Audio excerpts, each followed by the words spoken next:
Here with AZROCK from CBS. How you doing today, bud? Good, man. Thank you for having me. No, man, I appreciate you coming. We're, chopping up about a lot of really interesting stuff that I'm sure a lot of people would love to hear about. So, right. First, let's get into a little bit about your history, because you're one of the old school writers. I mean, from the 80s, like that. I'm a 90s, like late 90s, like that. You're the generation before me. Yeah. Well, I first caught my first tag in '84, late '84, or I'd say late summer of '84, and that was right when B Street and all that shit was kind of coming out. Subway Art had just been released, so it was like mind blowing. And hip hop was hitting the scene, and graffiti and hip hop were exactly the same thing at the same time. Then there was no separation, Even to be a dope DJ or a dope MC, you still had to have hand style back then, Break dancing too, even right? breakers, yeah. So it was bigger but smaller. You know what I mean? More people were responsible for hand styles than they were today. Because today a DJ, he's a hip hop DJ, but he has no affiliation to graffiti. Back then it wasn't that way, Yeah.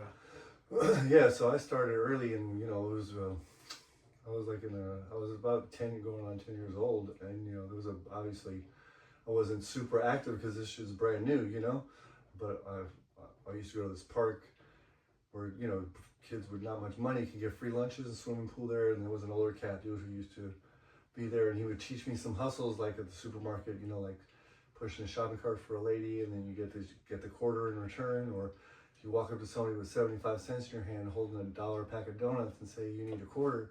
A lot of times they give you more, and in 5, 10, 15 minutes I hustled up $6, $7, $8 and shit. So it was a cool little hustle for somebody who didn't have no money, even though I was young. But one day walking with him on the way back to the park, he had a brown paper bag, and he busted out, I remember the color orange tester can, little tester cans for models and model cars and shit, and he did a character of a b-boy in the fucking stands with ski mask, goggles and shit, the hat on, Pumas, the whole shit, dude. It was unbelievable. I couldn't believe it. And he wrote there a word at that time I didn't know what tag, perhaps next to it, which fucking today is a dope ass name. He doesn't write perhaps because today he's actually Perk from CBS, one of like the 7th member all time and the founder of the Shapeshifters. So in '84, '85, he was perhaps, and that was the first graffiti. And then turns out I would be from a crew that he was in, and actually one of the first generation writers of CBS, like the 7th or 8th member overall, and ever in CBS. And it was just a weird circle to come around, to know him that early, and to aspire to be in a crew that basically he was part of, founding. It was a weird turnaround, to know that I know that guy, and they're like, how do you know him? You were just introducing to him today. And I was like, nope, I've known him for a long time. And he was like, holy shit, But yeah, that was my first influence to that, to graffiti was through him. And at the same time, you're getting bombarded with graffiti, like advertising and stuff like that for the first time now, so I went for it. It was early, so breaking and graffiti work together, so I decided on the name Captain Crunch. And somebody else I went to elementary school with 4 eventual members from CBS, even though we were only in the 2nd and 3rd grade at the time. When we were a little bit older, one of them got me in, and I got one of them in, that kind of thing, and some of my oldest friends from before graffiti in childhood, like 7, 8, 9 years old, are actual members of CBS today, and have been for over 30 years. Wow. Yeah, not knowing any of that would happen later on, Your life will change when he pulled out that brown paper bag. Yeah, like I knew I was gonna do as much as I could to try to fucking be good at it, you know what I mean, no matter what. And of course your first tags are at school, you write on the desk and shit like that. And I would go down an alleyway where an Aaron Brothers was on La Cienega. Old school writers know this place because it was come up for years. But in that alleyway, people didn't waste any time bombing it on their way back. As soon as they were done racking, they were hitting it up. And I would see up X-Men, Scotch, and Shem from X-Men in New York that were up on this wall. And there was some West Coast up that were Minor and Rival. And, Rival founded West Coast. And he gave people those names and shit like that. Like I would see these names up. And You know, Skate was from X-Men, and he had little skinny cap tags where the first ones where you would fucking have to do all that work and put the pinhole and it would drip everywhere. So it'd be big tags everywhere, and then the little things. So I was like, the dynamic was crazy already early. You know, like I was seeing some of the best writers ever in their beginning stages, and that's where I started to learn from. But we went away from that area that I grew up in elementary school. I went to all of my schools were basically on Melrose, from elementary, junior high, to high school. So from Fairfax, Bancroft, from elementary school at Rosewood, I was always in an area that was like fucking highway for graffiti writers. You know what I mean? To come in and out of areas. So I was fortunate that way, dude. Big time. You know, I was fortunate. And you mentioned before, like one of your influences was the Can Control Power. That's right. Power was an older cat, dude. Kind of intimidating, dude, because he was very knowledgeable, dude, about the history, almost where you had to start to say, oh shit, I don't know shit, you know. His collection of photos and all that stuff on behalf of the magazine, for not just from here, from around the world. You know, like it's a lot of work to get photos then. It's not, you know, just fucking with your phone and nothing like that. It was a job. You know, and he was obsessive about it, and you see why his story. He's a professor of graffiti in that way, you know, like Search is or was, you know, rest in peace, Search. So one day we went. My first trains I ever did was crazy. Mike One from CBS, who was my first early bombing partner. You know, he doesn't write. He pieces and he doesn't write much anymore. It was me, Mike One, Skate, Ash from West Coast, and Mir. You know, this is kind of fucking Power, and you know, this is legendary shit. You know what I mean? But I don't even know it then. You know, when it was all over, the next day or two after the Power developed the photos, he swooped me up and he showed me the wall. He said, "What's wrong with this fucking wall?" And I knew he was talking about my shit. And not only that, because I seen on his dashboard that he had a bunch of sketches of my name. You know, he was about to give those to me for me to learn, and then he told me, just duplicate your tags. You're trying to do too much. You're not there yet, you know, so simplify everything, go back a step, you know, and turn what you do over an ultra wide tag, translate that to the wall, and then build it from there. And then that was the best advice I ever got. Ever, period. You know, Rob kind of did the same thing for me as well too. You know, like the letters that he did, Mech did, and stuff like that. Mech is responsible for a lot of fucking style that people don't know that Mech is responsible for. It's just so everybody's square. Mirror's original style and some of the shit he built off of, Rob and all that shit. All the shit comes from Mech, like, for real. You know, so you know, I stole a little from everybody and then fucking, you know, developed it a little bit, but after a while. But I got schooled not only like in an aggressive motivational way, you know, like, oh, this is not somebody that doesn't know and doesn't have to bother with anybody to say this shit. He doesn't need to school anybody or anything like that. This is one of Skate's homies, and Skate respected him like an older homie. So if Skate's treating him that way, for sure we were, you know. But we went out and acted a fool. This fool drove me into the RTD yard, like, because he was an older, bigger white dude, you know, like he can get away with it. I didn't know I couldn't do that then, you know what I mean? Like, you wouldn't think that anywhere this dude was a writer, you know? And he had me on missions. That was inside the buses, taking belt buckles and shit like that. He had like collection of shit he had as dope. Yeah, he was not only really fucking good, but really smart, intellectual, and he found a way to, you know, tell me shit, you know, like with where it was almost like a coach, you know what I mean? Like a stern coach and shit. You know, you're gonna go do this shit, you know, or you're not. You know, you're gonna be on the bench. Basically, is what he was saying. You know, look at this fucking picture and tell me what's wrong with it. Well, what else is he saying for it? You know, and yeah, dude, I set it up, and then we were in Boston in '93. We had done a rooftop. Me and Mir were there for like 13 days, the Boston Massacre, and he when we were done with the rooftop, he was like, "Yo, that piece was dope." And I didn't.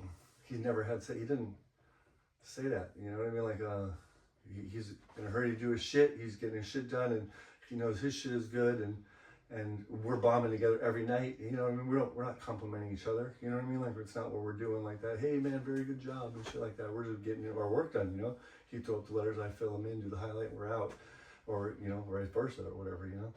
But when he stopped and said it, like, yo man, that shit, I was like, oh shit, actually I'm all right now. I'm all right. I'm in a safe place. Like, where I can do this comfortably, and now know that it's worth my time, and I'm not embarrassing anybody. You know what I mean? I'm not this guy's fucking good, really good. Really, you know, good. Yeah. And who I was around, all of them were. You know what I mean? So now, am I going to be the guy? I could stick with the hand style shit and get away with tagging for how long? You know what I mean? Not too much longer. You know what I mean? I need to step it up, dude. I'm starting to feel pressure, especially with me. You know what I mean? It's like, you can't do no. You got to figure it out with this dude. You know what I mean? Like, otherwise, you're making him look bad. You know. And him being a close friend, I'm sure he didn't want that. He didn't want to tell me, hey man, I don't want you to stay home on this mission. You know, so I stepped it up, and you know, I still do the same exact graffiti that I did then, just with better tools. Yeah. You know what I mean? Than we had then. You know, all my tools then were mere scraps. That's it. He got awarded paint for jobs, and whatever wasn't full can, I got to have. So that's another fortunate fucking thing that I had, because otherwise, you know, I'm not inconspicuous, so racking wasn't always as easy for me. You know what I mean? Because I might stick out in the crowd a little bit compared to everybody else. So I didn't blend in well enough for always to be a successful racker. You know? So what year did you two guys get into CBS? Did you get into CBS around the same he time? got in. Yeah, he got in '89. I got in '89. He got in the fall, I would say.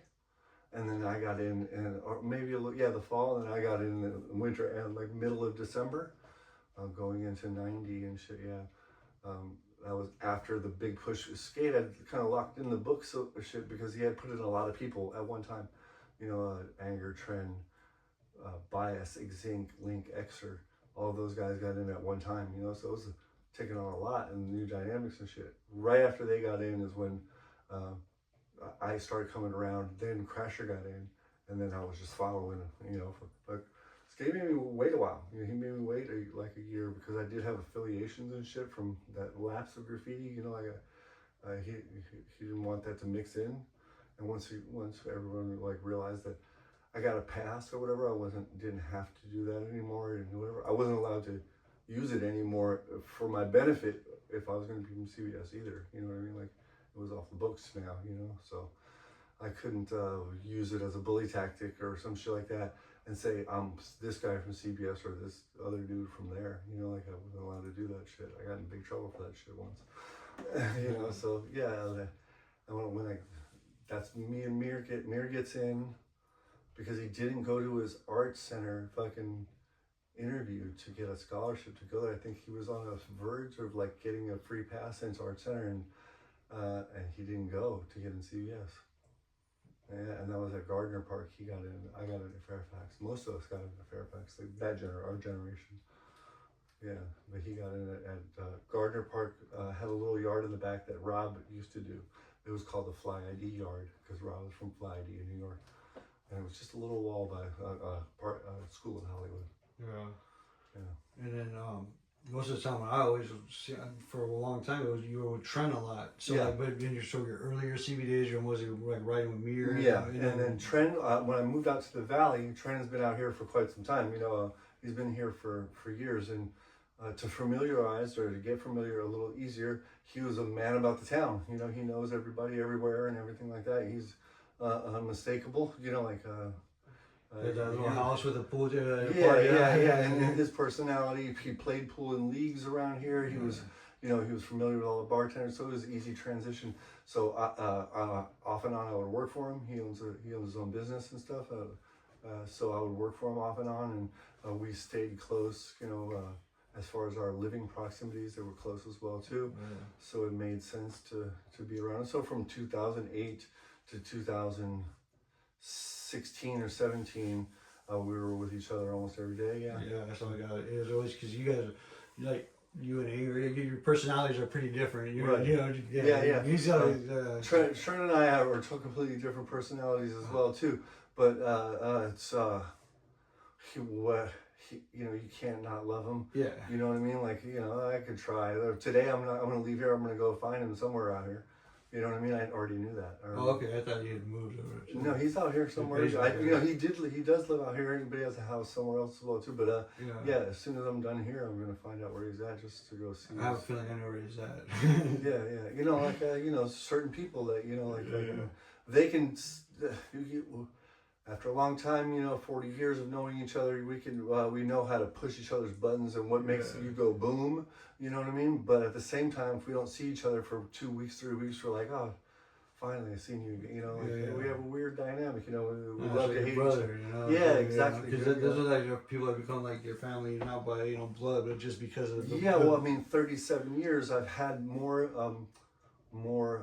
Christmas and Thanksgivings with his family than my own. I've been a part of his family dynamics that way because my family lives somewhere else. And I've spent more time with him and his family on the holidays than I have any other family ever. Yeah. So, I was not only close to him, I'm close to his brother, close to his mom, his cousin's a good friend of mine. You know what I mean? So, yeah, we have a fiery relationship. After a week, for 3 days, we're best friends, and we're laughing the whole time. After 4 days, we want to kill each other because it's been 40 years, 24 years, yeah. So one thing I also like to do, I could think about it since we're talking about like live doing, is like members, like writers that we've I want to just mention people's names that it's sometimes hard to do, but that passed away, just to keep their memory alive and keep their name out there. Because I know CBS has a few I can think of CBS, Skate, Rob.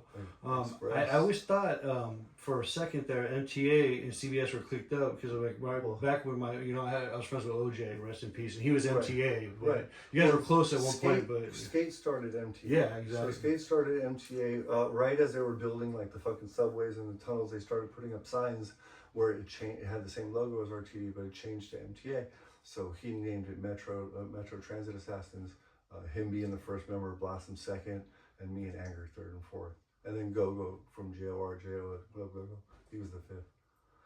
Yeah. And then now it turned into its own thing. Now they have their own life and their own thing. Like when people say, "Are you from MTA?" They ask me from originally, yeah, I was from MTA, but that's their crew and stuff. They don't need me. You know what I mean? They don't need me. They're doing fine. I remember also Demon. Demon from CBS. Demon was from CBS. Yeah, some of these people are real close with my sister. Okay. My sister was able to bring some of them around because my sister knew some of them closer, where we could trust them because she was friends with them. Item, Demon, some of those people, they come actually through knowing her. She's she's part of the JOR clique, JOR and JS. She was with them all the time. Okay. That's her age class, and her friends were mostly JORs, JSs. Right. So, but she was able to bring people a little bit closer at my house, so we get to know people that were aspiring to be from our crew a little bit quicker than they would have found their way to us on their own. You know what I mean? Yeah, for sure. Yeah. And then I know you're also friends with rest in peace Pale from STP, really at UTI STP. Pale, me and Pale met, through whatever introduction, real quick introduction, and then I saw him out in Hollywood racking at Aaron Brothers, and he would tell me he was going to come out, and then let's go over, and he would come play basketball with me. He didn't go back to where I didn't do graffiti at, where I was banging, like in the hood, and even the homies there, they loved him.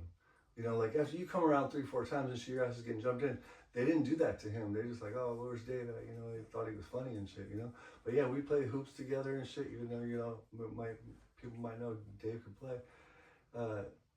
We used to hang out. He was fun, dude, he was smart racker and shit like that. I learned a lot from him, he taught me some dynamics or tinfoil around sensors and shit like that. I didn't know that kind of shit. He was full skilled. So yeah, and then he later on he worked for Trend. I said Trend owns his own business. He's employed a lot of writers, some OTRs, different a wide group of different people. That he was able to, through graffiti, help people professionally. Teach them trades and shit like that. And Dave used to come all the time. One time, Trent told him, "Hey man, you need to get the 100-pound roller off the truck." And he's like, man, this thing's heavy. How much does it weigh? And we're like, come on, dude. He just told you. You know, yeah, we used to fuck with him on that one all the time. But yeah, man, he was a good spirit, dude. You know what I mean? Like a good spirit, like also knowledgeable and historic, like the history of things. Like I didn't know about SFE history that way, you know. But whenever, and he would come to Hollywood and then break it down, you know. We'd be like, oh, who's Bruno? And then, you know, this is all, you know, early then. We didn't know who the fuck these people were, you know. Yeah. Who was Tulsa? This shit's getting crazy. You know what I mean? He's going wild. And you're like, yeah, you know. Yeah, and then him and actually Tulsa and Pale I would say inspired me and Mir because they got some spots that were like, ooh, you know, there was a pyramid. Bangers, yeah, there was a pyramid house on the 101, like right as you go into Barham, like you know, off out of Hollywood, right past the Hollywood Bowl. And it was a house that was like a fucking triangle roof, but it was to the ground. And they did the side of that shit, and we're like, oh man, we fucked up. We should have got that a long time ago, dude. We really fucked up. And it rode for a while, dude. And then when it got buffed, me and Mir didn't waste a single night going to get that fucking wall, dude, because it was epic at that time, you know. And it was them doing bigger shit, taller, wider, that inspired us to start doing bigger shit for sure. I would say it was them too, yeah. And they were both like really cool people. Like when I was younger, those were one of like I looked at because he was just like, you know, you had those people that were like friendly to the little homies, you know, like that were like took the time, like, you know, to say what's up, you know, in actual school, like they were both like that. Yeah, definitely. Yeah, like I said, you could ask a question and get an answer, 100%. you know, like a knowledgeable answer and with history behind it and shit. It was we were fortunate, you know, like the librarians or whatever of the culture and shit. Like Search was like that too, and there was a couple people that back then you're like, man, this guy's got a lot on this. Maybe like it's not like your collection, this stuff like that. Back then, like you had to work a lot harder for it, dude. You know, like to get like when Search would come around with his books and shit like that, you'd be like, damn, this fool has been everywhere and met everyone. There's how many books of stickers with other people. It was amazing, dude. It was amazing. But then when you in retrospect, you're like, he rapped, he did this fool. He's like like today, if there was a college for this shit, he would be the Los Angeles graffiti professor. Yeah, you know what I mean? Definitely probably the dean of school right there. Right, you know, like so much knowledge where he could correct or, you know, like stories. Nah. First time I ever met him, I remember it was down at the Venice like, Pavilion and shit. People, and I just can't ever forget like watching him go put up his sticker. He'll pull out the little towel or whatever, like wipe it off. He's like, I just to this day never do that. Like, this guy's over here, like we had the little rag, and you clean the area, and then you put the sticker up. I was like, wow. The first time I saw somebody do that was Miner. Miner's an inconspicuous dude. You know, one of the first all city writers in the '80s. You know, like he was getting to your distance traveled back then was limited too. You know, you're young, dude. I'm fucking 10, 11, 12 years old. You know what I mean? Like I can only get so far, you know, on the bus or whatever, fucking before it gets dark, you know. So, but as anywhere you looked at that time, fucking Miner was up, and he was the first person that was overdoing it. You know, like it's one thing to catch tags, and it's one thing to be fucking a part of somebody's visualization everywhere they go. You know, like Sleeves was and Oil and all them. You know, it was like you opened your eyes and you looked left and you looked right, and they were there and they were there and they were there. How the fuck is this happening? You know what I mean? Yeah. You know, and Search like the sticker phenomenon today. He's responsible for that. Yeah. Straight killers. You were talking earlier about like the beginning days of LOD. Yeah. When I moved from the West Hollywood area to East Hollywood, I lived on Normandy in Hollywood, which is by Barnesdale Park. And they had a yard there, like their own yard. It was called the UNT yard. They were the Untouchables at that time. Sleaze, Mosh, Cloud9 was old, I think, at the time, and their brothers, whatever. They were at LD. And you know, I would see I lived in a hood, you know, and a bunch of gangsters around all the time. You know, a lot of gangsters in this neighborhood. You know, if you know Normandy and Hollywood, you know who they are. And it turns out that these motherfuckers were also graffiti writers. So later on, I would find out that, man, that was fucking Sleaze and Owl and Birdie and Toe, all these dudes from LOD and UNT and shit. But at that time, I didn't know that was them. You know what I didn't know. And one day, Owl is Go-Go's cousin or uncle, something like that. And I saw him in front of my building. I was like, this was a pilot in his pocket, dude. That ain't gangsters don't roll around with pilots and shit, you know, like this dude's a tagger, you know, like I just don't, he's a writer, I just don't know who he is. And then one day I was sitting at a bus stop. I used to have to use the payphone. We didn't have a phone, so I used to use the payphone on the corner all the time to call my girl. It was whatever, you know what I mean? That's the only way I could do it. And I see this long-haired dude catching a tag, like pulls the marker out, and he's looking shady, you know, looking left and right. But at that time, you know, it wasn't like, fuck him, you know, I'm gonna do whatever I want. You didn't have that attitude. It was still stealthy. And finally saw who Sleaze was, you know, like I run over and see what tag he caught, and I was like, oh shit, that was Sleaze. Because, you know, the Sleaze was your favorite writer's favorite writer at the time, you know what I mean, period, you know what I mean, like the name, its relativity to graffiti and the way people looked at it then, it was fucking perfect, dude, you know what I mean? And then to find out he was a long-haired rocker and shit, I was like, ah, no shit, of course he is, you know? Yeah. So yeah, dude, I would see them, and this is when I started seeing graffiti get better too, because Mosh and Volt are skilled, you know what I mean? So they were a higher level, so I started to see graffiti get better from there first, and then I went back to Hollywood. Volt used to kill it. Yeah. You know, they have their own signature shit too, you know, like the round letters and all that stuff, that style that they have, you know. They were smart, dude. They branded the LOD thing, you know, with that thing, you know, like they branded LOD. The symbol thing, I think was cool. Yeah, but originally it was UNT. They were UNTs, and I used to leave, even though I wasn't writing at the time. I used to go up there and look at all that shit, and, you know, like, damn, dude, when I want to run into them, I'll know who they are. But I never would see any of them there. There'd be different shit on the wall all the time, but I never see anybody there. But they were going at a time that I couldn't go because they were older. You know what I mean? I couldn't go at fucking 1 in the morning and shit, you know. But yeah, dude, I was fortunate. Like I said, I ended up in places that were relative graffiti. I was to graffiti. I was very for it. It was like silver spoon, like a rich kid or whatever. Like, you know, you got all these things. That's how it was for me, accidentally, for graffiti, because I would end up in places where like dynamic graffiti was happening, and I would be right there in touch with it. You know, like with people that I could learn from and shit. Maybe I'm not out of place here. I'm not as good as these motherfuckers, but, you know, I'm not out of place either. I did have a particular set of skills, so it let me in the door, you know what I mean? But yeah, dude, I was fortunate to be around really good people. You know, to be schooled by Robin Power and Mirror, your bombing partner, that shit's like a made for movie shit. You know, that's not true. You can't. That's not true. You know what I mean? Like, there's no way that your first graffiti you saw was Perk. And there's no way that's real, but it is, dude, and it's fucking how, you know, how the Tri-X tag that I saw him catch with that chalkboard eraser, that shit blew my goddamn mind. I couldn't believe that, you know, I couldn't believe it. Just no way to stop the momentum in my head, you know, like, you know, I veered off the track, but even when I was doing other things, there was still handwriting involved and skills, you know, like I had to learn how to do cursive, I had to learn how to do some different things that I added to my graffiti. When I just stayed a writer, you know, like I was able to use portions of gang writing in my style and get away with it, because I believe that if you only write that way and you're a graffiti writer and not a gangster, you're stealing from that culture. And if you didn't bang, you shouldn't really use that shit. I don't believe that you should. I don't believe that you should. That should be the only thing you do. Like, yeah, you can catch a tag like that, but even if you did, you shouldn't.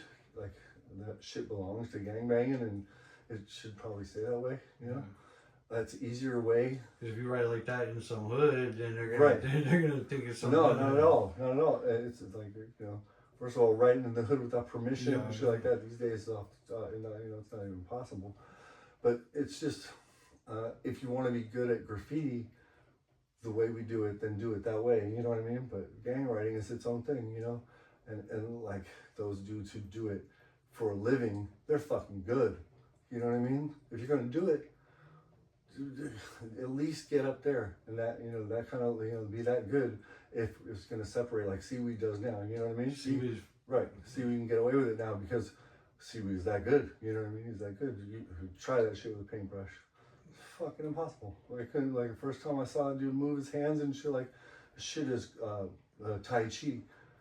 You know what I mean? What I'm watching right there. That canvas that's in my living room that you saw, like, he did that in between 10 and 15 minutes, and it's doper than shit that, like, is up in that. There's some badass artists on that wall, and he fast. His shit's better, and like he did it in like Oh, dude, fast. I was fortunate enough, like this big comeback or whatever that our crew kind of made throughout the last year, and the momentum that we grabbed and all that stuff, and he was a major inspiration for me, dude. You know, like we were introduced to a mutual friend who kept saying, "You're gonna like this dude. You guys are gonna get along. You guys are gonna get along."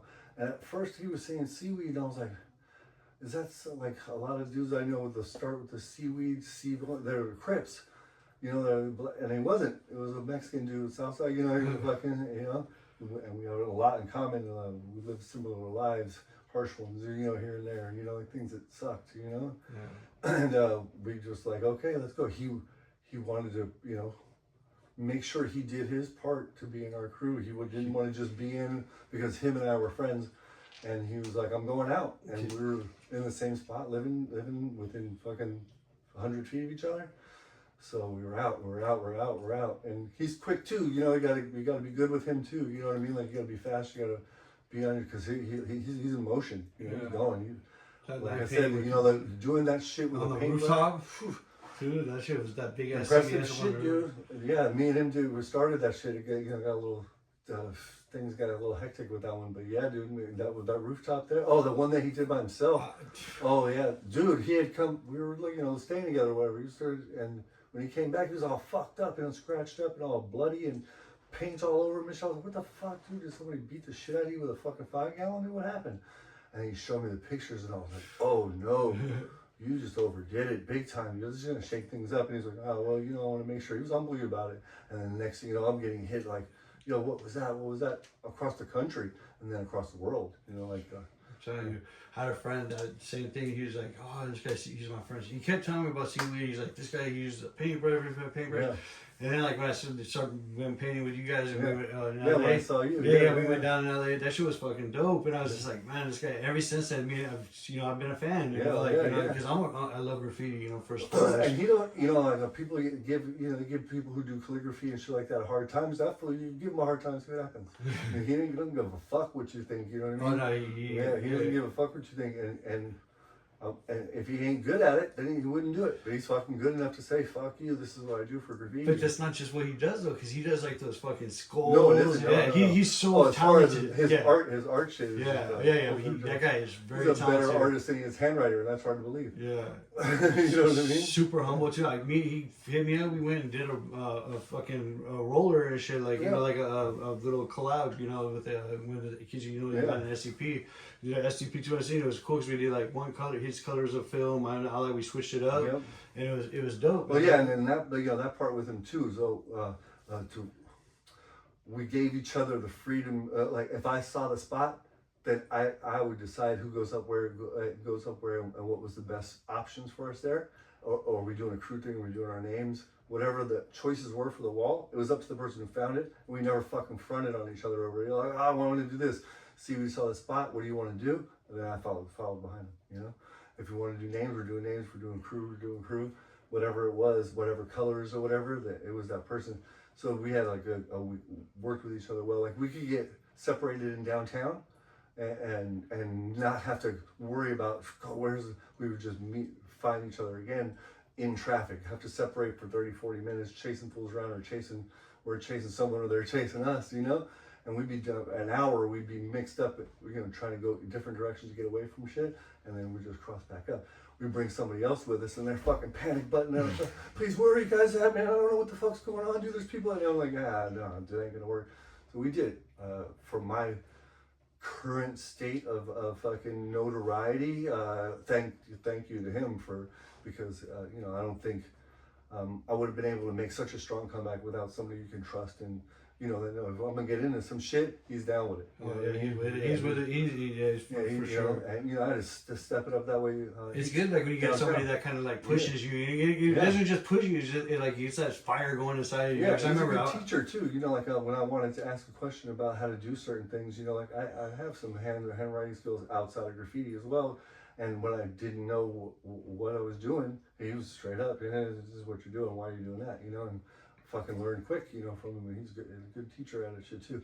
Out in the world, like doing pieces, we didn't interfere with each other's graffiti that way, give suggestions or whatever, unless, I would ask him for one, he would ask me for one, but we wouldn't say anything like, you need to do this. We just trusted that shit was going to come out right, even though it's totally different, you know? It's totally different graffiti completely, but it made sense when, you know, when we were doing it for whatever reason, you know what I mean? Like, you look like you're having fun again out there. Making oh, dude, it was a fucking blast. You know, like fucking, my mom was even like, dude, how high up are you on this billboard? What are you doing? Your ass is not a young man. What is going on? I'm like, I can't help it. You know, I can't. I remember they went out when they shot you doing that one time. I was going to show you. You're like, hey, man, can you send this to my mom? Like, because I see that video. It's cool with the clouds going over. Yeah. That shit was dope. Yeah, you know, I mean, you know, she's asking when she gets there too. You know, like, you know, after all these years. She's as familiar with everybody as I am and I'm familiar with their parents just as much as, you know, she wears a CBS shirt all the time, and, you know, like the CBS movie shirt, she has her own set of gear, you know what I mean? It's just, that's awesome. Awesome. The way it is, yeah. Were you ever in any other crews, or was it always? Yeah, actually, in 1991, Rival put a few of us in West Coast. So I've been from West Coast from since 1991. I don't push it the way he would have liked. Sorry about that, right? But yeah, I've been from West Coast since 1991. He put me, Skate, Mirror, Anger, and Trent in West Coast in 1991. So I've been from West Coast for that long. And I'm also from RF, which is a crew of a bunch of people that are in a lot of good crews. Me, Tire, Die 5 from West Coast, Tricks, and Clay and from BC, old school writers from around the West Coast, southern West Coast, from the Venice area all the way to the valley. BC, you don't hear that. People Yeah, don't know about the BC. Blue Crew. Like, Yeah, I mean, that's it's just like, yeah, it's a old Swiss school. crew, yeah. Clay from BC, and Bex is a good friend of mine. Bex is from CBS, and Sue's also from BC. So, you know, there's some association with us there too. But that's a Whisk crew who was originally West Coast, you know? Oh, yeah. And, you know, yeah, I don't think everybody was really stoked about us getting in West Coast at the time. To tell you the truth, like, I don't think all of the West Coast members liked it as much but Rivals saw like some growth and maybe like another generation coming along. And, you know, Skate aspired to be from West Coast early on, so before CBS. So it was like a coming around for him. He took it seriously, you know what I mean? But, was he an LOD before that or after that? he was an LOD before, maybe after, maybe a little bit after. Yeah, maybe it was a little bit after. But yeah, he was. A lot of us looked at LOD like, you know, like if you were gonna be in another crew or whatever, if you weren't in CBS, and I think there were a few of us that would have chosen. You know, Fever from LOD, Shows from LOD. You know, it's a crew that we're so. But like I said, Skate would branch us out. Give us a further reach by getting into these crews. You know what I mean? Like they were all reputable. We weren't allowed to really be in crews like that though. West Coast was a different thing. You know, like he was putting in a group of us, and some of them were representing us as well too. Said and those guys, they were pushing CBS as well at that time. But that was a little short-lived for everything. And like there was a few people there that we got in at Risky's house. Like I said, dude, some of these things, they don't sound real, you know what I mean? Like Risky's house is on top of on Ivar and Hollywood Boulevard, and the whole top floor is some shit, you know, we're like, what? This is a graffiti writer's house? It's fucking crazy, right? And, you know, Cartoon was there, Mr. Cartoon was there, and, you know, he's from West Coast, I don't know if everybody knows. No, I didn't know he was actually from there. His original name is Flame from West Coast, but he's Mr. Cartoon. Yeah. Yeah, he was there, Risky was there, Rival was there, Said, the OG dudes, you know. So when did you think Risky got an MSK like from like the? Oh yeah, I mean, you know, he got an MSK later on, his affiliation to the AWRs and stuff like that. You know, like I was not shocked by it, but I was surprised. But I understand that they probably kept him young or whatever as far as his like street graffiti. He's probably still just like when I was around the younger generation. You know, I wanted to keep up with them and shit. They were getting good, you know, like I wanted to be, make sure my shit was good too, you know, like, but with the feeling of doing illegal graffiti, he probably got a little bit of jolt of re-inspiration through those dudes, and thank God for it, dude. You know, anytime you see Risky shit, you're like, that's good graffiti right there. You know what I mean? It's like, it's undeniable. So, yeah, like I said, you know, I was fortunate, dude. Like, this is the people I'm spending time with. As a kid, I'm around Rob, Power, Skate, Risky, Rival. Rival would be on the Mount Rushmore of graffiti. He created West Coast and gave everybody their names, and the West Coast style of lettering, maybe he's first responsible for, and then Skill from UTI, you know, like everyone bites Skill and they don't know it, you know. Yeah. Period. You know, like Skill is, to me, the best writer in Los Angeles history because he covers so many dynamics good, and his crew is better than good, and everything he can do is better than good. Writing, throw-ups, piecing, characters, the whole shit, nailed it, everything. Yeah, so as I far as used to love his characters. in So traditional much. graffiti, yeah, there's more talented people when it comes to realism and painting that way. But if you lock it in on what graffiti was when it started, and these are the elements. To me, Skill is the best writer. Snap said the same thing. Snap said, you know, like if it comes down to like, you know, like a battle, he said, you know, like, you know, that's you know, Like I mean, I just turned his S's around for Z's a million times. So I accidentally did this, you know, doing a skate piece, didn't like it, and I fell on the floor and it turned upside down, and it was a dope Z, the S. And then I was like, oh shit, you know, here's something new, you know, maybe I can start to use that. So I would do that all the time, you know, like if I can turn every sketch that I did upside down or reverse it, you know, to see what it came out, M's and W's and shit like that would turn into better letters, you know. You'd be surprised that a shitty S could be a dope ass Z. Yeah, and then I took Skills S's and flipped them around. When you were able to get access to, you know, like books and stuff like that, and like I said, I didn't collect photos or nothing like that, you know, nothing. But if I could memorize it or there was a book that has it, I would flip it backwards, and then a solid portion of what I became good at AZZ wise, it was some of his shit reversed. Yeah. I've told him that though. Yeah. He like to me, like he's my favorite writer of all time. Okay. Wow, that's a big compliment right there. You've been around. I mean, yeah. To me, like the New York heads are they founded it, and it would make sense just to name one of them. You could and get away with it, but as far as encompassing Los Angeles and what has been offered to graffiti through his skill set, he's covered more ground than anybody else to me. And he's also, I gotta say, a very humble person. Like I've talked to him recently, like through the internet. Like, you know, if you know, he's approachable. Like he's never like had that kind of image where like cleans the street of Los Angeles for free. He goes out and he picks up garbage and he puts it in garbage bags in areas of. Oh, come on. Bruno too. He's very approachable. You know, he's doing the Venice walls. So you know, I gotta give these guys like. For a while though, like I thought like Skill was like done with it. Like he moved, like you know, he's like you know, moved up north. He had his times where he stepped away. But he came back, and I saw him out there on the freeway. I saw him getting up with those guys. Dude, that's what I'm saying, dude. When you see that kind of shit, when you see Skill Up or whatever, I saw Risky. You know, you see those guys out hitting the freeways. I'm like, it's just one dude from KSN, Rage. Rage has to be 60 years old, dude, and that fool. You'll see tags in places that, you know, I had how. How is he here in this fucking spot right here that I'm seeing this tag with a crayon? And every time I see a Rage tag, he has his own particular style too. It's old school, and it's like Philadelphia style. It's long this way, it's long this way. And he has his own particular style. You've seen him up, you just don't know it. You know, you just don't know it. And he's got to be, I'm 51, he had to be 10 years older than me, dude.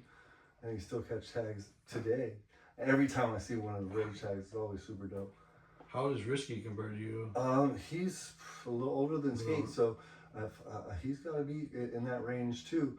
But I think that he has some Dick Clark thing going on where he just doesn't get old for like 5 years. It takes him to get older, 1 year older. You know what I mean? Light monsters, you know. Yeah, he seems to he's been staying the same age for some time now. I don't know. It's been like 10 years or so. I gotta give you, like, I'll go to like random ass places that I love to eat, and I'll see your like, like your Cupid hot dogs right there, back there on the dumpsters. Like I'll hit the little ass cutty spots. I'm like, if I get towing up here. Yeah, if there's food, good food, and there's around, you'll see me up near where there's good food. You know, and before back in the day, we both, you know, we had to drink a little bit here and there. So like, if I get like a little stripe in the bars, like you know, that was me on a Trend tour because Trend he's a pro pool player, billiards player. Yeah. So he would do all the bar tours all the time. Yeah. So every other day he was in 3 leagues. You'd be at a different bar somewhere else and there was food. So yeah, I'm going. Let's go.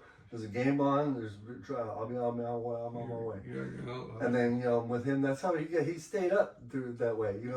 He wasn't trying to do no graffiti, but he's still up everywhere. Yeah, I take a piss in the Chili's bathroom when I see a trend tag with a pen, with a ballpoint pen. Yeah, because he always has it for work. Yeah. Always.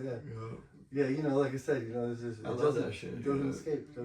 Everything that's made of paper in my house is written on. Yeah. And it's been that way for a long time. Like, I think I annoyed more people about that shit, though. Even writers, like, dude, that's enough. Stop it. I could probably get that from Crasher, because Crasher used to catch air tags constantly, 10,000, 20,000 a day. He was constantly looking at his finger, doing this. And he was creating his style that way, and we just, this fucking guy, dude, he's relentless, dude, all day long. And then you turn out, you start doing it too, you see him do it so much, and then maybe does that work? And then you're like, oh yeah, that does work, fuck it, I can see it, I can see that tag now. Yeah, but Crasher used to do that shit relentlessly. It was just one of those things, you know what I mean? Like, so it's like no matter what, every time you see a car dust bombs, every time on the car, you just can't help it. Like, you'll be like, come on. Like walking through a parking lot, you'll stop for 20 Me and Fever used to, Fevers were like big time responsible for how skilled I got as far as like penmanship was concerned, because we used to battle at nighttime, the parties and all that stuff. We'd have, Trent would have everybody over all the time, dude, the whole week, And it would be late night, and people would be doing their thing, dude, going crazy. But me and Fever would be battling on paper, hand style, and critiquing each other, and win or lose with no argument. This is where I was better. This is where yours was worse. Agree? Agree. And then we'd move on to the next one, and the next one, and the next one. Go through pages and pages and books to where we started going backwards. We're left-handed, So we started going backwards as a battle for like 6 months. And every time I'm in the frozen section of the market, I walk up to them freezer doors and I open up and I catch a fucking backwards CBS tag every single time. Just to this day, I can't help it. Can't help it. Yeah. I'm like kind of just like, I try to do my name backwards. It's like 7 out of 10 times I'm just gonna spell it wrong. I don't know. I always fuck up somewhere. It's tough. Yeah. My brain just doesn't think like that. I don't know what it is. Dude, we had gotten to where we had sharpened the right hand, like going right to left or whatever. We had gotten that. There was no more, we couldn't battle anymore that way. We had to find a new way to do it. So, okay, let's go opposite hand. Shit, this is not easy, but fucking how much paper we're going to waste doing this? Well, let's go back to the right hand, but let's go flow backwards. Like a non-stop tag, even try different ways to do it. No, don't connect anything. Write separate letters. Okay, then this one you go connect them all. So it was, Fever's super skilled. Obviously, he's a super talented artist. So writing was easy for him because, his skill level was way above mine. But it was fun because, he, like I said, we were judged and we both know that he was right or I was right about what we saw that I was better at or he was better at or what yours was worse. And we just, okay, all right, you got me on that one. And move on. And people were like, dude, what are you fools doing? And books would, if you brought a black book in there and walked away from it, we would ruin it in one night. Just like destroy it. Yeah, we'd destroy it. Bleed through every page, not give a fuck. Flip in the middle, and the side, and the back, the front cover with silver. Everybody's when fools tagging. I'm like, dude, I got stacks of paper right here. Don't tag in the black books, this for just. No, dude, we broke that rule every time. I have maybe like 4 or 5 black books from my years back in the day. I never collected them. I never pieced them because I never did legal graffiti. So a lot of the sketches were done like they were doing like on walls that were permission walls. And so I've never done any of that. So I've kept it illegal. I think I painted on Melrose in my lifetime twice, like where we're allowed to paint. And one because Size from LOD Nocio asked me to paint with him. And then one, it was like hadn't painted or I've been around doing stuff for a long time. So it was like a welcome back kind of thing. So only twice. The rest of the time I won't do graffiti that there's permission involved. I've never done it. I bombed Melrose, but like never like with like something like it was like always like those little yards where it's like empty lots and shit. Like No, that. everything I've done has definitely not been like undeniably illegal. You know what I mean? Like that's it. On my bio history it says nothing legal. I got like that's Right, nothing legal. I mean, I believe that in definition wise, graffiti is illegal vandalism. So I don't believe that when you're doing a piece that's permissioned or commissioned, it's a mural.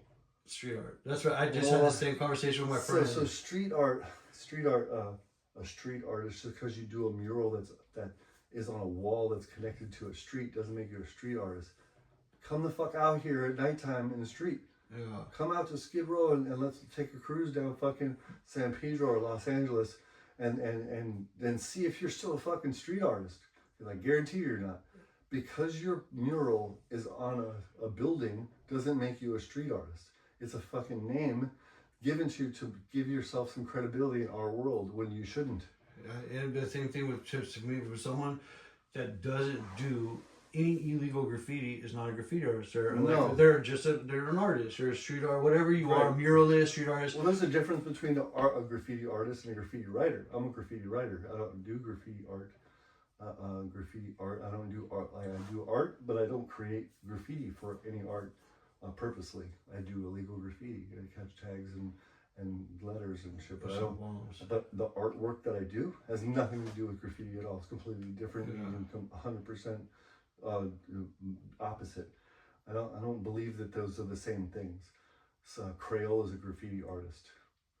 I've always just said I'm a vandal. And that's why I always put Vandal Squad. I don't create stuff usually. I used to always just like think of myself as I'm like destroying it. I'm painting it. I'm vandalizing it. But recently, it's like I've been getting like a lot of people hitting me up for like canvases and just little shit. And it's like, I'm like, there's no real thing, but it's like, now we want something from you, from your collection. So they don't care what I do, something simple, bomb, and it's crazy because it's like for my whole graffiti career, I've always just considered myself as a vandal, fucking, someone that destroys shit, not creates it. Now I'm like sitting here like, but it's therapeutic for me. Like I said, I don't like to go out to bars and club, and now I enjoy just sitting there drawing some canvases for somebody, especially when they ask you for it. Like they hit you up. It feels like you're like, wow, that's pretty cool. Yeah, it's very humbling. If that happened to me, I think the first person like give me that feeling or whatever like that, like genuinely were appreciative to have just a thing of random tags that I caught that I put in a frame. Yeah. Like tags that I would catch every day, but these were just kind of podged together, like fucking set around each other. Yeah. It was explode. Like this guy's fucking good, really, really good. You know what I mean? Like he's excited to have this shit, like that I just did, and it's really simple stuff or whatever. But he's like genuinely stoked that he has this for his collection, and I was like, wow, right? And then I'd come back like just meet a lot of new crew members for over years. I wasn't as available to everybody as I am now. Like I should have been, and I regret that. But I didn't know everybody really well or whatever, so to come back around and then and do all that, it was like fucking, this is fun, and it's like I'm gonna get better at this now. I'm gonna get better after all this time. Like I've gotten better more recently than I did then, and then and I'm 51. Like I said, like fortunate to be. Surrounded by nothing but super talented people that were genuinely like my close friends. You know what I mean? Not just like people that were around because we're neighbors or whatever. Like my crew of real friends happens to be the most famous graffiti writers in the world. How the fuck? What? Right place at the right time, Yeah, dude. Just I got lucky if the. Being from CBS back then, it was like being on the championship team, like the Lakers or some shit like that, all the time. For 6 or 7 years straight, it was like everybody knows it, and we're popping the champagne every year. When you think about who's the best crew, it was us, and there was no like fucking registering anybody close to us. Well, nowadays, different. The talent level is out of this world now. You know what I mean? Like. It's incredible how good people are. When I see the posts of people from around the world, and then people from our crew, the 200 members from our crew, and the dudes from Australia, New Zealand, and Japan and all that stuff do their shit. Griffin and Putos and all these, you go, what the fuck is this? How are these dudes doing this shit? You know, like I've seen everybody do everything, and you know, and have no idea how Knick-Knack is that fucking good. I have no idea. And then when you see it all, like a rundown of what was done by all the artists in our crew, the 200 members around the world, and you see all that skill level, it's, where did this came like so far away from where I started, like, and what graffiti originally was to me, and then it's so incredible that its art development is legendary in the art world, period. You know, like whatever style of art, you know, that you're doing, the talent level of graffiti artists. And they just have access to so many more tools, like so much better, like everything is now they have products specifically for graffiti. Right. I was fucking tagging at some point, like Oh, I found a hardware store that was like car undercoat. It was just fat ass shit. It was like this crazy. It was like chrome and all that shit. Yeah. Yeah, like people like, you know, now it's like they got a lot of companies are just making graffiti shit. Yeah, It's like products, buy graffiti products on the internet. There's so many like, you know, like there's just a lot of instructions. It's just really. I always say it all the time, like I'm not saying I'd be better than you, but I'd be a lot better if I had those fucking tools. And you know, like even using them today, like it's different. Like I still haven't like adapted to all the different caps and all that stuff like that. You know, like I said, like we used to only could get 2 caps. There was tester caps, and there was the glass cleaner caps off the sprayways, and you know. That was like the fast That was a snowball cap, yeah. And that was hard to come by those things. Yeah. You had to hunt those out, dude. And you know how long it takes to steal 10 fucking, how much noise you're making and shit to rack 10 caps? It was a pain in the ass, dude. It wasn't an easy thing to do. Like, you know, today you could buy a handful of caps for $1 and shit. Like, it would take a bus trip and a lookout and fucking all this shit to get 5 or 6. How many did you get? 5? You got 5. Damn, 5. And then you put them in some fucking nail polish after you use them the first time, try to hold on to them for the rest of your life. And nowadays, I'm gonna order 300-400. I just throw them away after, like, my friends like, you're not gonna clean it? Like, dude, I have like bad much, like, fucking throwing tips away. Like, I feel like I'm spoiled that. It's wild. It's so wild. You know, like markers that we used to struggle to like put together with the chalkboard erasers and bright guard and stuff in the nail. Cut the tips with a razor blade to get it one way or another. Or, you know, this in the 80s, 85, 86. There was a writer, Lucky. He was infamous and famous at the same time. He was a dick, right? But I never seen anybody rack more than one thing at a time until I saw him take every uni and put him in his pants, every color, not just 2 and slip them in his pocket and get the fuck out of there. He racked the whole rack. And I was, what the fuck, dude? You know? But he would get so many little unis that he would just crack them up and pour them in big ones. Crack them up and pour them in big ones.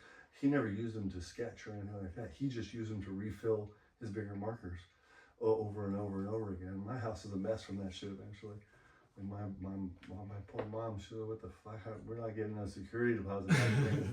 That's not happening. Yeah, man. It was today's talent level, the tools, all that stuff is just. I can only be impressed every time. Like when I see my crew do that stuff, and I hope these compliments are you're being taken genuine because all I can do is over compliment. They're that good.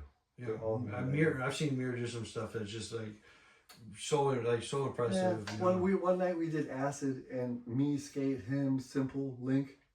He sat on his desk and he lived in a little place. His mom was a super talented artist too. His mom was a better graffiti writer than most of us. His mom was skilled, super skilled artist. So his art comes from her and she was dope. She did album covers, stuff like that in the 70s and she was skilled. He did what was in front of him on his desk. Exactly what was in front of him. Everything. The books, the records, the eraser, the lint ball, everything. Exact. While we were on acid. To the T. Perfect. Of everything. Color and the whole shit. Trip, dude. It was a trip. We were sitting there. Skate was like, man, do you think if blind people took acid, they could see color? And I was like, yo, dude, you're fucking high, dude. blind people's favorite color is corduroy. And he started laughing so hard, and his voice is distinctive, and he's big, he's laughing, and I started laughing so hard. When you get stuck on that shit on acid or mushrooms, you're laughing your ass off, and your face is hurting, your eyes are tearing up. And he was going like this to my leg over and over, like, well, I didn't know what was going on, he's just Charlie horsing me because we're laughing so hard. 20 minutes. The next fucking day, my leg was so bruised and so black and blue that I could barely fucking walk, but I didn't know what was happening at that time because he was just laughing so hard doing that shit sitting next to me. And it was just funny to watch him laugh, like to crack him up. But he used to get a kick out of me making jokes. He would kind of push it, to see if I would start, fucking around and just being comical. And I think he did that with that intent, like, what is this fool gonna say about this? And for years after that, dude, we'd always use that as an inside joke. He'd always mention it off to the side, Blind people's favorite color. Anyway, I don't know where that came from, dude. I got a friend like that too. We have a moment like that about some, recipes with a friend Jason, but it was like we were on mescaline and some shit like that. You just have like that one moment in your life. Yeah. You say you don't forget it. What the saying is, when you're older, you'll laugh about what you cried about, and you'll cry about what you laughed about. Yeah. Like those memories, they'll bring a tear to your eye. I was just telling Margaret, when I was talking to Margaret, I was like, look, I got arrested with my boy Goy, and we were sitting in that, they transferred us from Mission to Van Nuys, and like they're booking us, and he looks at me, he's like, boy, you going home soon? And I'm like, what do you mean? He's like, look at your bracelet, man. They saw like fucking, like a party bracelet, and like you could tear it off with your finger. This fool's got a fucking, he had warrants, he was on a thing, he's got a big plastic one that says county, right? He's like, fucking, you're going home, dog, you're soon, don't you be happy? And I was like, all right, man. Like, we had, not even when he's done saying this, 30 seconds later, they call my name. They go up there, and the lady's like, yeah, let me get your wrist, blah, blah, blah. She cuts it off, and I looked at him and smiled, and right away slaps a big one on me, too, at the county street. We looked at each other, and we started dying and laughing. It's a moment that everyone else in there probably thought we were crazy. It was so funny, because literally he just said, like, look at your bracelet, man. Like, you're going home soon. And I was like, and then they call my name, like, within 30 seconds of me saying it. I stand up, I'm all happy. I'm like, hey, I'm going home. She's like, let me see your wrist, whatever. Took off that shit, boom, big ass one. County jail. I was like, fuck. Well, I got arrested after being gone for a long time. I got sent away, for getting arrested too many times in a row, right? So I got sent away to New Jersey, and I came back, and I was like fucking 2 weeks where I got busted again. And I called my Uncle Aaron Skate to get me out, right? Fuck, dude, I can't call my mom and tell her this shit. I just got home, like I'm not living with her at the time. But I also can't call her and tell her it's only been 2 weeks that I've been off probation, and I just got home back from all this, 9 months gone.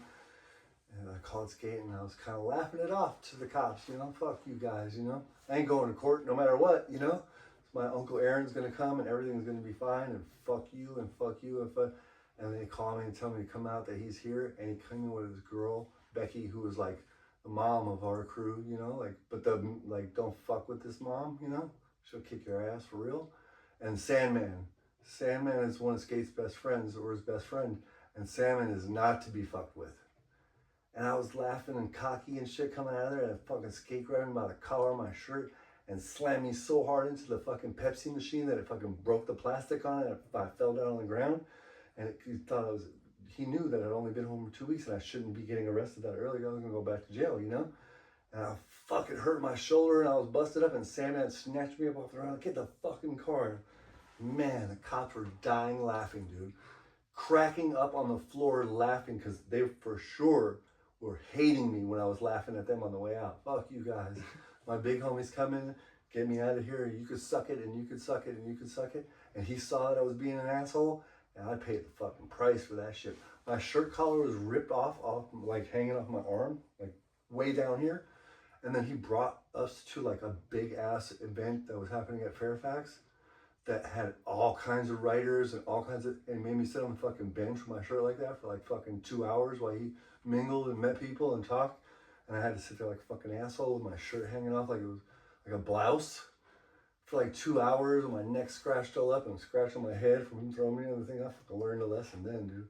That one sucked. He was not happy that he had to come out there and get me. He was not happy that I made those fucking choices, and then I was being an asshole about it. And oof, dude, I'm telling you, I went at fucking full speed, dude, from over here to that fucking Pepsi machine at 100 miles an hour, dude. Yeah, I mean, you're a big guy. How tall are you? 6'7". 6'7". How big is Skate? Skate was 6'4", but 300 something pounds, and it wouldn't have 300, mattered no matter what. I can't touch him. I can't defend myself. I can't do nothing. I'm not doing nothing. If people come near Skate, we used to swarm on him. Swarm. If you came anywhere near him, if anybody posed any sort of violence in his direction, all of us would freak out, like go into mad dog mode. You know what I mean? Like in slam pits and shit like that. If somebody we wouldn't move our eyes off of him, because if someone came close to him to try to hurt him, we would all go crazy at once. He had a bad leg, a broken leg a few times, and because of his height and weight and all that stuff, it was iffy if something might happen again. So he'd be in the middle of the pit with people going around, and somebody try to jerk him off and fucking hit him hard, or he'd be going the opposite direction and somebody would shoot cheap shot, and it would be 1 second, dude, and me, Link, everybody would be on him. We'd go right away, just swarm whoever it was and take him out, dude, because we were that like protective of him. It was a strange dynamic. A lot about being in the CBS was just being around him. He would give like a weekend to each dude. Like, this weekend you get to spend with Skate. It was almost like you were kind of pissing on everybody else. I get to sit shotgun because he picked me up, and you don't, even if you call it, I still get it. All that shit. But he would take you, not knowing at that time what he was doing. He would take you alone to introduce you to other people and other writers and other crews and shit like that. Not in a group where we were all acting a fool and wild and shit like that. Just balls to the wall. Where he would take you alone. Like back then, Charlie and Tempt and none of those dudes were heavy influences. I love their graffiti, dude. Like I love their shit, dude. As far as like, they're on my top 5 list. Those guys, Who was that top 5? Genius. Mine. Yeah, I would love to hear that in top 5. Since you mentioned it, in California or over the world, like because there's a big time zone. So if I, that span. So today I have some writers that I influence me, but if I were to encompass it, and favorite writers, this is all skill level stuff, not like personal influence or relationship. Okay. It would be skill, Tempt, Charlie, who's genius, Mir, and the 5th one could be a lot of people, dude. It could be that's the total, right? It could be a lot of people. Everybody who I could think of deserves to be even higher. You know what I mean? I feel like it's unfair. It's such a tough question. It's unfair. Like it's because, like today, I'm leaving out today's guys, like Fish and Versus. You know what I mean? Versus, right. So if my 5th, it would be Rival. To make it right. Like his influence on graffiti overall back then, and the crew that he created, and how long that's lasted, and all that stuff. Okay. It would be him. So let's do a different list. Okay, who would you say, not historical, not personal, when you're out, because you stayed in LA down there, what 5 writers do you see up right now that are like, you see them up? Endem. Huh? Endem. Endem's really good. He's a cool guy. He's a really when you put it together, he's branded his style. Yeah. The difficulty level is off the charts. He just puts in mad work. I give that guy mad respect. The quantity, that's what I was going to go into next. The quantity, the quality, the owning of his own style. Okay.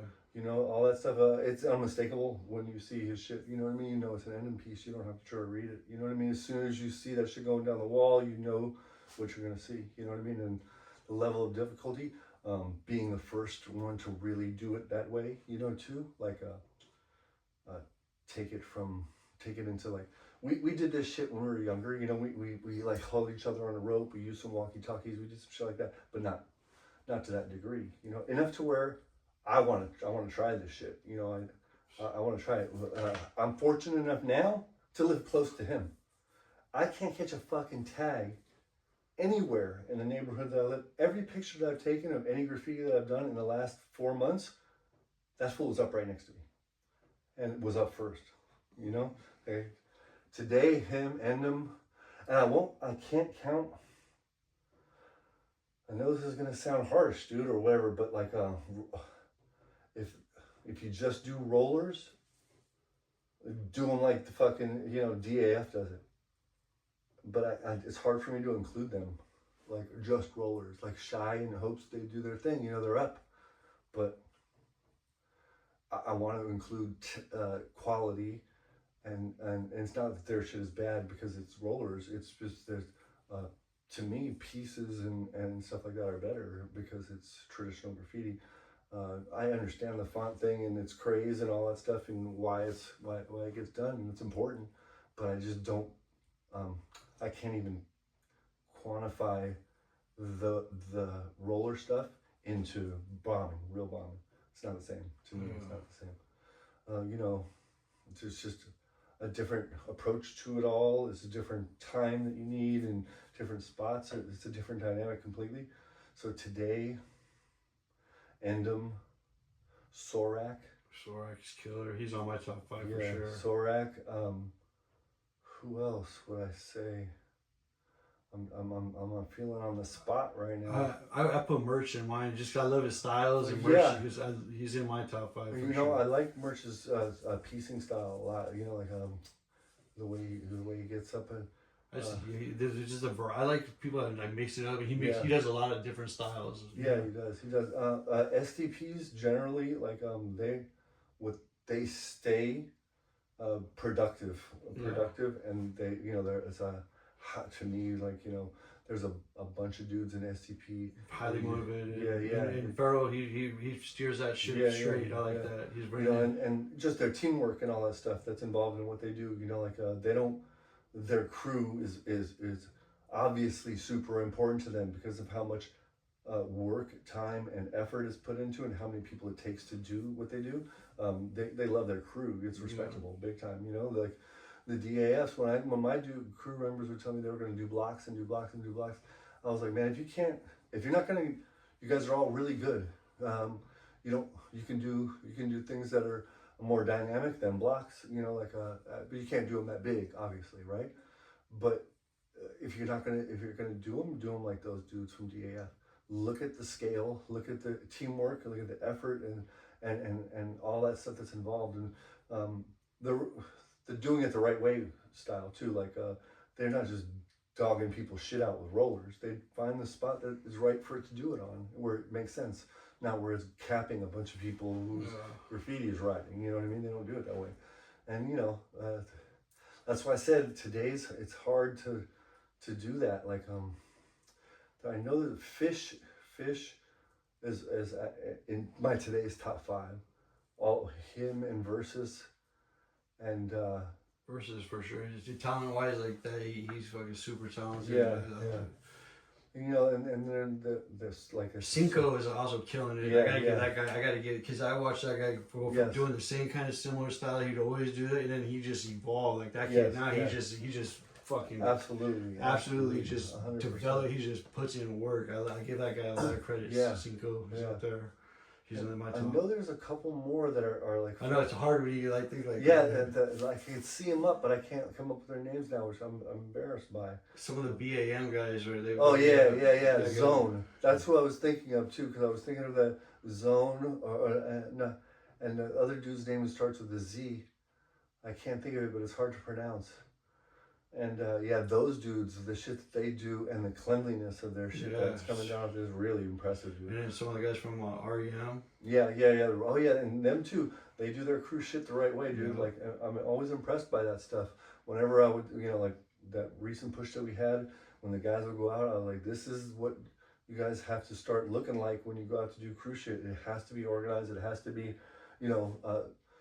Let one person do the letters and let everybody follow behind and shit like that. Let's not have arguing, you know, like settle on something that is legible and all that stuff. You know, let's do it the right way, because there's a lot of cats doing it the right way right now. You know, like it's hard to do. I mean, there's a lot of people that you get to go out there and then they just fucking steer off course off the plan. Right. Because, you know, it's kind of like herding cat and that's it. We had a couple of those situations with a couple of people like over the last year or so too. But you know, we were able to bring it back together in the end or whatever. But there's a lot of personality dynamics that make it hard. You know, everybody wants their fame. Like I'm solo. I'm not famous enough yet. So you know, I want my shine. You know what I mean? Like it's hard to you know, it's a self-driven, egotistical sport. You know what I mean? Like the crew thing came second. You know, like the crew thing came second. It was always just about a writer and his name, and not a crew. A crew that happened after. It wasn't like a bunch of writers formed a crew and all went out at once that one day. It was one writer at a time. You know. It just sucks because like you've been.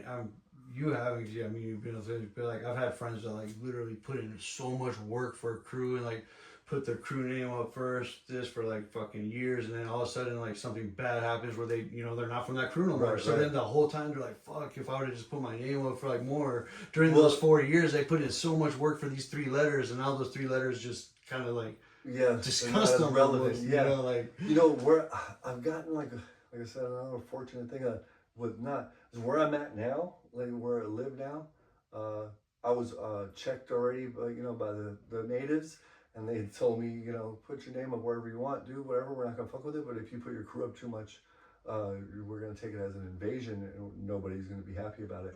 So I've gotten to do some selfish graffiti lately where it's just my name, only because I was told if you do anything other than that, then you're going to have a fucking problem. I don't want a problem. Yeah, same thing. I got warned by them. They're like, you know, who's the head of this crew? They're like, you know what? Like, you guys have hit this area enough. Like, stay out the hood. You need to tell the crew that from this street to this street to this street to this street, do not write in that crew. I'm happy to abide. And I said, no problem. Well, at first when he told me, he's like, don't write in the hood. I said, oh, all right, you know, with all due respect, I want to know what exactly are the parameters that you're in. Exactly. He was very specific. This street to this street to this street to this street. It's a no-go. And I was like, all right, I really appreciate that. I'll spread the message. First thing, I'm in the crew chat.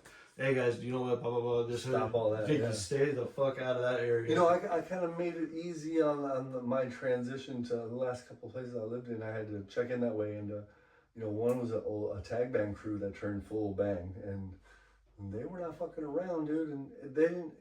They knew I had skills because I did them a little roll call to get away with catching tags later on. You know, like when I was introduced myself, you know. You know, one of them was writing on something. I was like, hey, I know how to do that. They didn't think that I did, but I did. And it kind of gave me a pass to catch some tags and stuff like that in that neighborhood. But when I got to this one, where I'm at now, they were like, yeah, dude, you know, we don't mind too much. There's a lot of graffiti around here. You know, that was good art. But if your crew shows up too much, we're going to take notice. And I don't think you really need that in your life, do you? And I was like, no, I'm good. I'm good. So I've been able to do some selfish graffiti lately where it's just my name, but only because out of default, you know, and because I was told to. And no, I don't really want. I have to respect, you know. You're just too close to home. Yeah, luckily, like, you know, I gotten passes like that before, just because, you know, it's all good and great. But the thing is, you still gotta be careful, because even though you got a pass from, like, you know, like general, some youngsters might not know that. Oh, it's always the youngsters. It's always the youngsters that are trying to prove themselves. I was one of them, dude, so I know what they're about to do. Yeah. I know that they don't give a fuck, you know what I mean? Because I remember being that way too.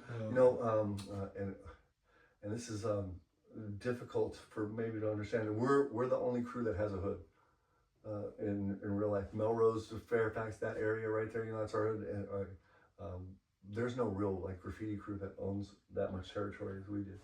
Like if you think about where every crew might come from, but they don't have an area where only they're allowed to paint, or you have to check in with somebody from that crew to be able to paint down there. We did have that. The only one I could think of is like back in the tag band, like OFA had a 13 for a while. Part they had a little district right there. But I'm talking about miles of our crew. You know what I mean? Fairfax to La Brea, you know, 3rd to Sunset and stuff. This is a big area that, you know, is a lot of graffiti where graffiti actually launch pad. This is the launch pad of like gallery graffiti and shit like that. You know, Melrose is the launch pad for that place, for that, you know, that dynamic. That's where graffiti went into gallery. That's where it became storefront art and street art or whatever the fuck. There was just always so many dope writers always around from the one shop to the other shop to the alley or something, you know. We brought them there. You know, if you wanted to come down to see the best graffiti in LA, and there was a time that you had to come down there. You know what I mean? Like we had put together, Fever and Mirror and Axis painting together. You know, that's crazy shit, dude. Yeah. It's great. That wall's gonna be dope. You know what I mean? That wall's gonna be sick as well. That wall's gonna be dope. You know what I mean? And that time, Trent was overskilled at that time too, way ahead of his time. You know, if he still painted, Trent still painted today, he'd be 1,000 times better than half of these people in the world today. He was already better and cleaner then than you would ever expect. And if he would have stuck with it instead of like his career and his business, he'd be one of the more high-ranking graffiti writers, because he's one of those dudes that's able to do everything that he tries good. And he's just OG. I mean, he was like, I've seen him when you guys were out there with skate, you know, and that's what it was always surprised me when I'd seen him. Like, when I'd sit next to this guy when I first met him through a friend, I was just like, dang, I'm like, this guy's dope. Like, why does he fucking get up? Like he just said, like, it didn't seem like it was like interesting to him. Like, you know, like he would rather be on this boat on a lake or some shit. Yeah, you know, but the boat on the lake, it's all fucking hand airbrushed by Fever and all the dope ass. Oh shit, yeah, you know what I mean? sure. Yeah, you know, so yeah, I mean, he's always gonna be. You know, if you notice everything that he's wearing is always CBS. So you'll always see him dressed in everything that he's like to represent us. But I mean, he's responsible for a lot. You got a handful of people that are super important today. Our leader today is from that group. You know, his choice to say is take me and take all, or don't take, or you can't get me. It's a big move.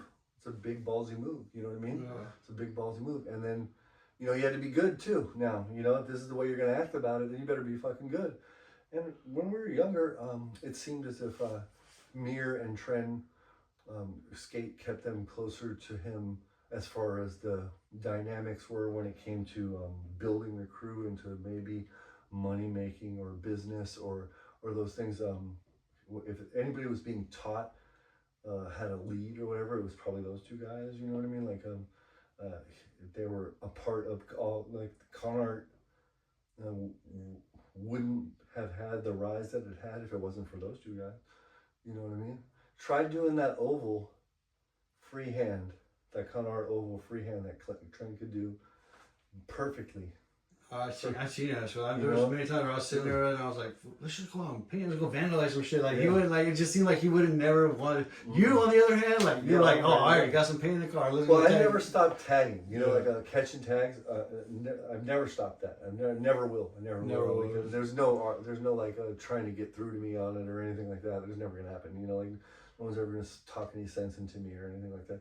My last girlfriend, she didn't like it all that much. She didn't like the idea of me doing it at that age or whatever. And one time the dude at the van store fucking wouldn't give me the shoes that I had paid for already, and he shut the doors on me when it was only like a minute or two, and he could just ran to the back and got them. He didn't.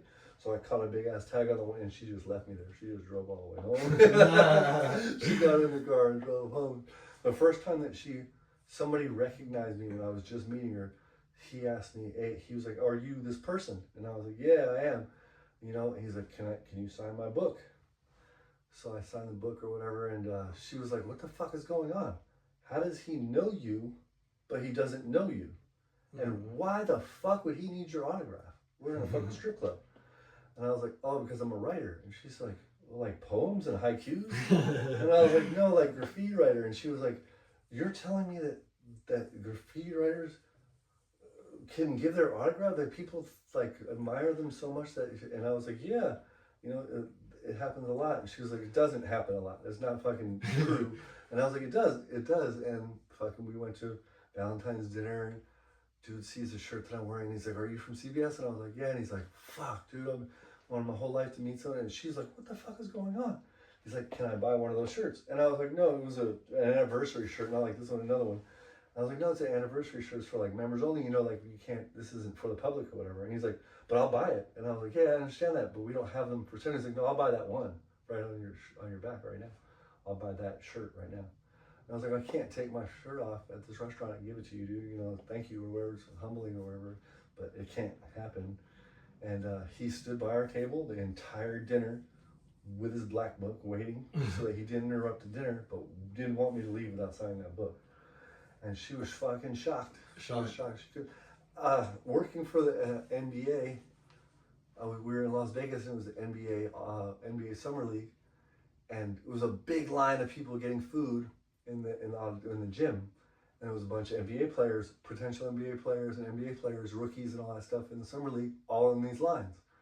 And some dude runs up to me and he's like, "Dude, I don't mean to be a fanboy, dude, but I seen you in the movie and shit. Do you think I can get your autograph?" And these fucking NBA players were like, "Man, who the fuck are you, dude?" Oh, shit. And I was like, believe it or not, dude, he's talking about graffiti. Like, he's like, whoa, they were like, "What are you talking about? This is like world-class athletes and shit, you know, like a top 5 draft picks in the league all standing around." And this dude runs up through them all and he's like, hey, man, I'm sorry to interrupt you, but do you mind if I get your autograph? It was a funny moment, you know what I mean? Like, out of all the things that could happen, you know, like in front of real famous people, they asked me for my autograph, which is fucking weird. With that girl, when she seemed like I was waiting with that black boy, that surprised her, huh? Yeah, dude, you know, because he stood there for well over an hour, dude. Yeah, I've had girls that are like, obviously, like, guys didn't know me as that first, and then they're like, "What, you really? You still do?" Yeah, and it's funny, but like, there's one chick I remember, like, I was just like, I had to catch this one spot, like, and like, she was buff, I was like, I pulled over, I caught it, and then like, I just like would just see what her reaction was gonna be, like, this is what you're getting into. And like, she was like, wait, she was filming. I didn't tell her to film me or nothing, but she had made a video and it was dope. I was like, all right, this one's cool. You know, she got a chance.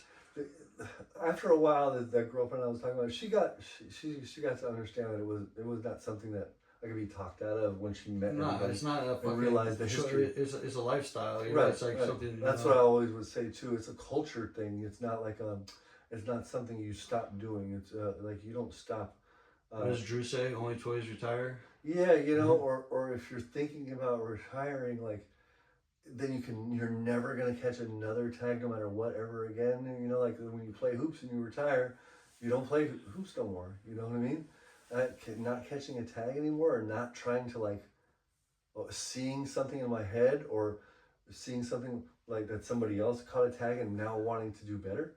Like every time I see this dude Cancer from France or Body Pinos, Badyp. Like Badypnose. That's what he writes. These two dudes, every time I see them write, I look at my shit. I'm like, I gotta start over from scratch. I'm not good. They're that fucking good. They're that good. You know, like they're that skilled. That's not gonna go away. You know what I mean? I'm 51. At 60, I'm still gonna be looking at who's the next person that I can. You know, if you put hand stylers in a room together. All of us hate each other, but we still admire each other because we're competing silently. As soon as he's done with that tag, I'm going to let him go first so I can see that shit. I'm definitely going to flex harder, no matter what happens. And then that next person behind you is going to do the same thing.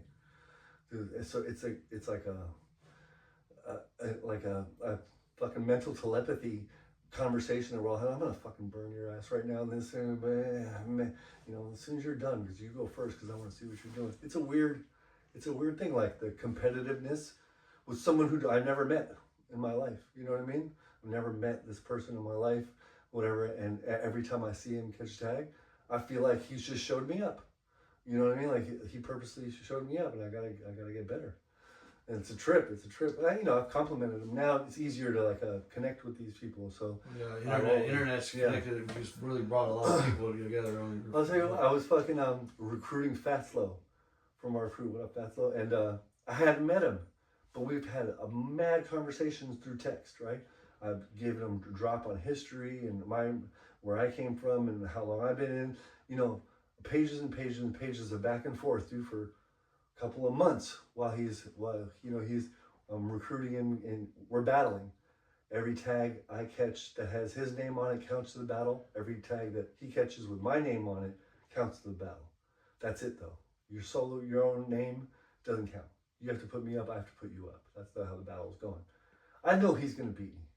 But it was to inspire him. He loves graffiti. That guy. Fuck like, yeah. He's like one person I met, like you talk to him. Oh, like, he could be on that list. Yeah. He could be on that list of the 5 most active or productive right now. You know what I mean? And his skill level, every piece he does is different from the last one. Yeah. He mixes it up. Direction, style, shape, fill in, everything. He covers all that shit. He covers all. So, you know, we're going back and forth for a long time, dude. Like, you know, a couple of months as he's on his probationary period or whatever. And I'm telling this story to somebody at the shop about how I'm battling a dude I never met before. And he's like, oh shit, Fastlow, that's a tough battle. And I'm like, yeah, dude, I'm not doing it because I think I'm going to win. I'm doing it because fucking it'll inspire him and it gets me up and I get him up and it's just fun, you know? Yeah. And some dude's walks in and he's listening to me tell this story, right? Like he's some random dude who's just standing there. And I look over and I'm like, hey, what's going on, dude? Do you write? And he's like, no, my name's Steve. And I was like, okay, Steve, you're not a writer? And he's like, I actually am. I'm Fastlow. And it was Fastlow listening to the conversation I was having about me battling him, and I didn't know him. And the only onlooker to this conversation was actually Fastlow. He's a character, that guy. Yeah, dude, he had just come home. He had turned himself in, and they were too crowded, so they let his ass out. And the first place he came was to the spot to get some paint. And as I was telling the story at that moment in time to somebody I hadn't seen in years, I was telling him about this guy Fastlow I'm battling, and he was like, oh, you're going to lose that one for sure. And fucking Fastlow standing right there, listening and smiling to the conversation. You know what's funny story about Fastlow? After it was your 50th birthday party down at the CBS, me, Fastlow, and fucking Gross went out painting, you know? Gross is one of the fastest painters I ever met. Fastlow was right there to be, like he was one of the few people I've ever seen keep up with that, because like, you remember the other night when me, you, Seaweed and Gross went and painted those trains. How you guys had those, and Gross went down the line. He did a whole shitload of. He's just fucking like a demon. He just goes fast. Fastlow, man, kept right up. Like those two guys, watching those two guys paint was just like it was just fucking awesome. It was just a great night. Like your birthday party that night was fucking fun. You know, like and Gross, dude, as far as like upbringing or whatever, like respect to the OGs and the way he carries himself for a younger dude or whatever. Fucking Gross is a good kid, dude. I like that dude a lot, and like who he is as a person and the way he understands the rules and even translates the rules to the people in his age category. Like he's able to wiggle in out of two worlds, like the older heads with respect because of his father, and that he's a respectable person. Well, he's earned his respect on the street himself. But what I like about that is like him is, because he spent a lot of time here with like my crew. I have like younger food. Like he is one of the most unselfish people with his knowledge. Like he'll teach, you know, like he'll take out a kid out there in the back, like just some, you know, randomly even toy the night for my crew, and he'll just like help them, like teach them, like, you know, give them pointers. And there was a time like after my back surgery, like I had really bad nerve damage, and like I couldn't draw fell on my hand shaking and my tips. So like we always have people who were painting, like you saw the side yard, right? And just would be painting, I'd just be chilling, drinking, or just not like, I didn't even want to paint or draw because my hand was starting. It was just, and he's like, he pushed me. I got to give him credit for that. Like he's the one person. He's like, dude, he's like, you just need to do it. You need to draw. You need to build up the strength. And like I was just like discouraged because like the more I painted, sometimes my hand would start shaking. He's like, you'll get through it. He's like, he fucking pushed me. Like I painted a lot with that guy, and like without him, I would say like I would not be as active as I am. Like, I've gone out a few times with him, dude. He's a good dude. He's just a solid dude. You know, like generally speaking, like a human to human type thing. You know what I mean? Like if we didn't do graffiti or whatever, just the way we've interacted and the way he carries himself, goes about himself, is a highly respectable younger dude. You know? For sure. I really do like the way he I mean, I've known that dude since he was. I remember Dale, that ghost. We fucking held that little baby. You know, like I literally met that kid when he was maybe 2 or 3 years old or younger. You know, possibly younger. And now he's a full ass grown man and doing his thing. And he has his own thing. You know, he doesn't. Not doing his dad's shit, you know. He's not doing his dad's. He has a very distinct style. Like you see it, and you're like, "Oh, that's gross." You know what I mean? Like, exactly. That's what I meant about branding. You know what I mean? Like there's certain things that you see. It's undeniable. Sorak kind of has it that way, and them has it that way. Seaweed has it that way. You know, they're like, you know that's their stuff. You don't have to look at the first letter. You know it's that. You know what I mean? There's another dude of Gross is actually the one that was telling me. He's like, man, he introduced me to Seaweed a while ago. He was like, this guy, man, you'll see he uses fucking like paintbrush. Like it's crazy. And then we were out there on the train, and this Seaweed with the paintbrush, and I was just like, wow, that's a trip to see. That was the first guy I used a paintbrush, and I've used them a couple of times since then. Like I said, I have a little bit of skill, like calligraphy and handwriting skills. Not a little, but more, but not as good as that. Not to where I would ever use that medium with him. So I would never use that style with Seaweed and embarrass him or myself by attempting to do what they do, like that, you know, like keeps and those dudes who do that shit for real life, you know what I mean? Like it's a different level, dude. It's a different level, is it? Yeah, I mean, it's a chess game, letter-wise. The art and penmanship is in the gesture itself. When you see them move around and stuff like that, there's a dance going on. You know, I could recognize it when I write too, but that style is it's I love that circle. I love that circle one where he did Yeah. it. You know, it's just like it's cool. It's intricate and it's just it's highly developed. And you know, like I said, you know, you could say, I'm not going to be taken in the graffiti world with doing this shit, and a lot of people are going to say that ain't graffiti because it's not spray paint, and then you just force it on them. Now we go, yeah, well, look how good I am at it.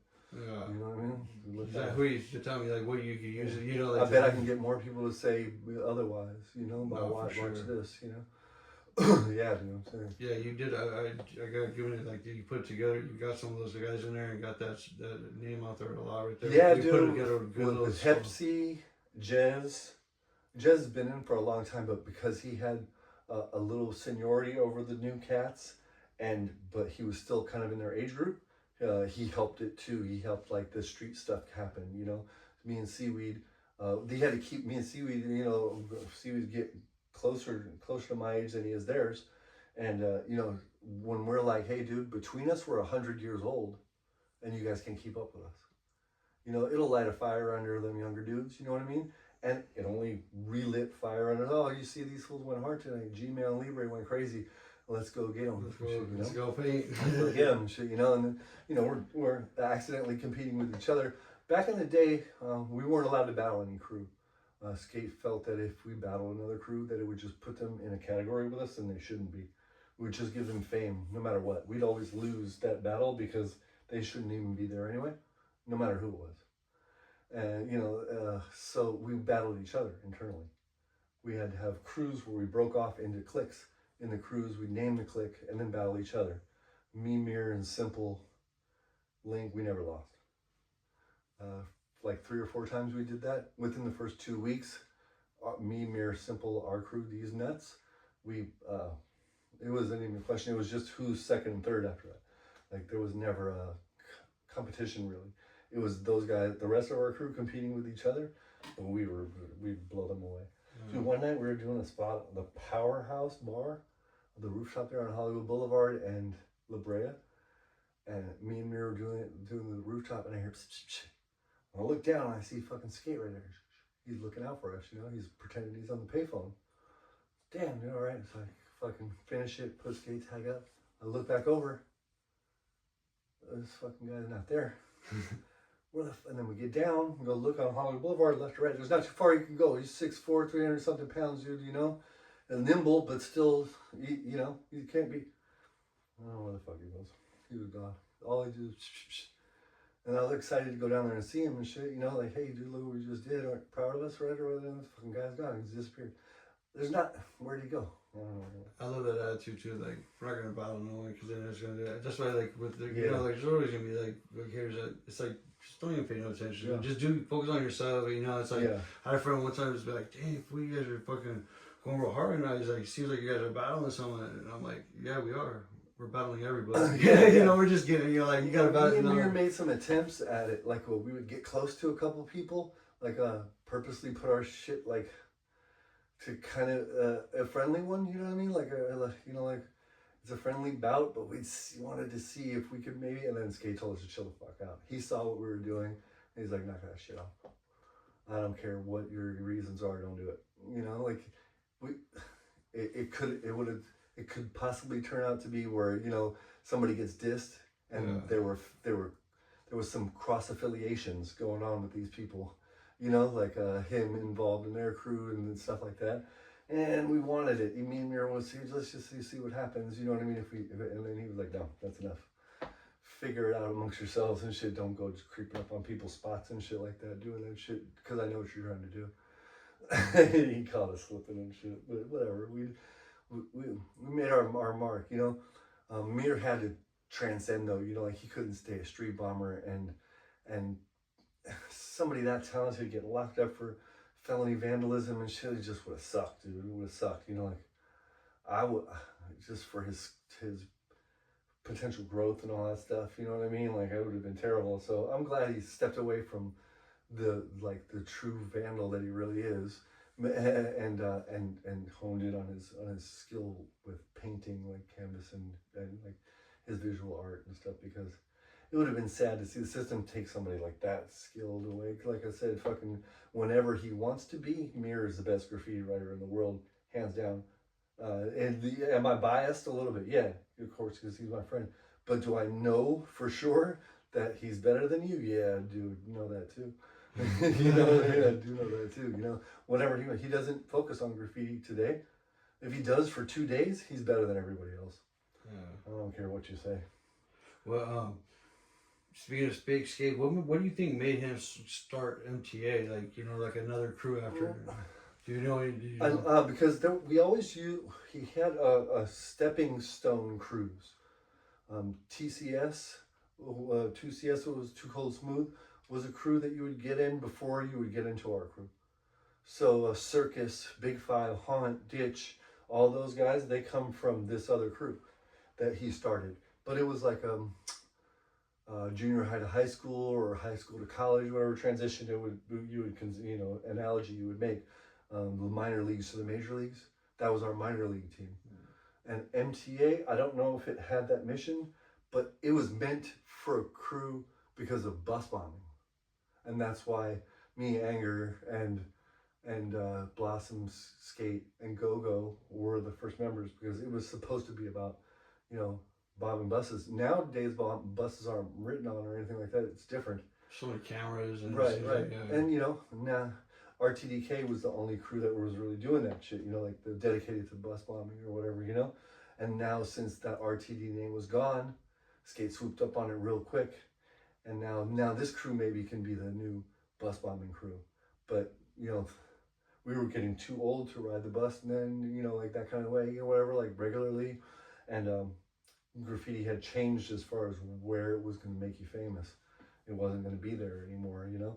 That's why MTAs now, they don't use Metro Transit Assassins, they use Must Take All or whatever, because it doesn't make sense to their graffiti, you know.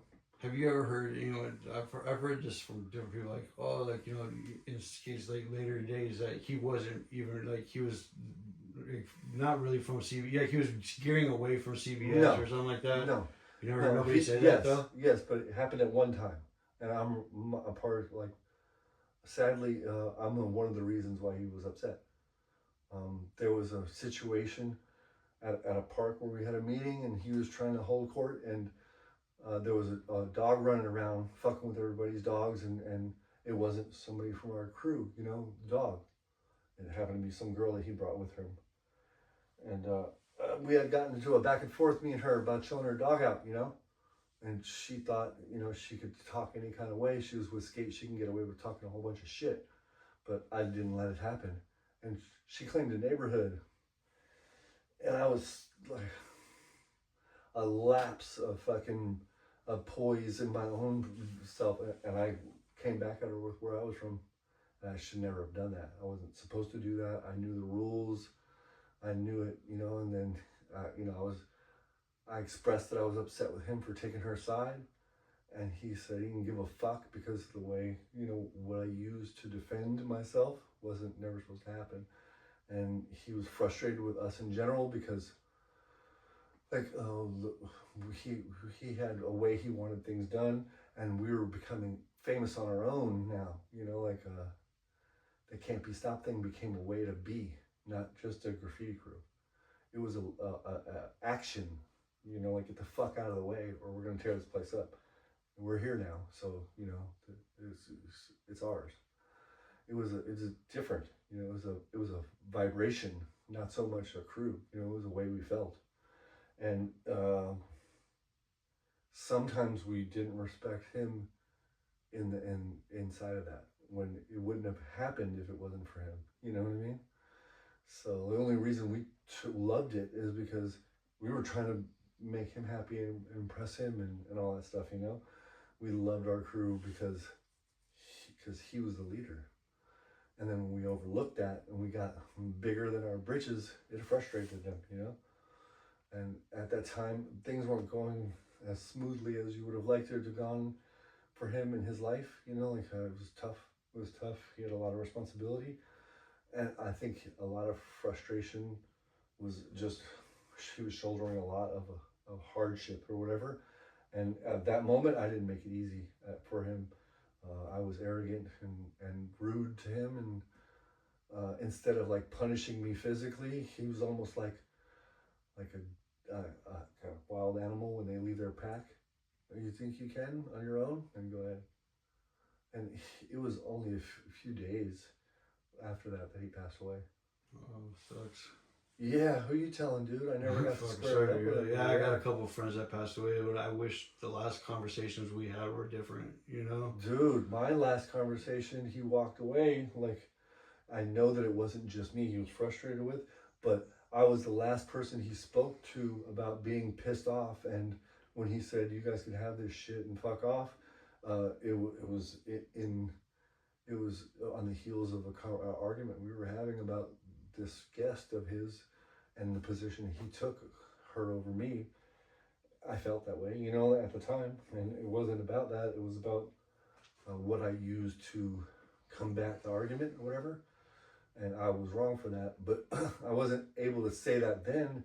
Stop and let me be punished for being wrong right here. You know, I was still saying fuck that. You know what I mean? You should have my back. And he was like, no, I should never have to have your back for doing something wrong. You should shut the fuck up. And I didn't, you know, like, regretfully so, like, I was being myself, you know what I mean? You know, he taught me not to back down. I had a fight back tattooed on me, you know what I mean? Like, for a reason.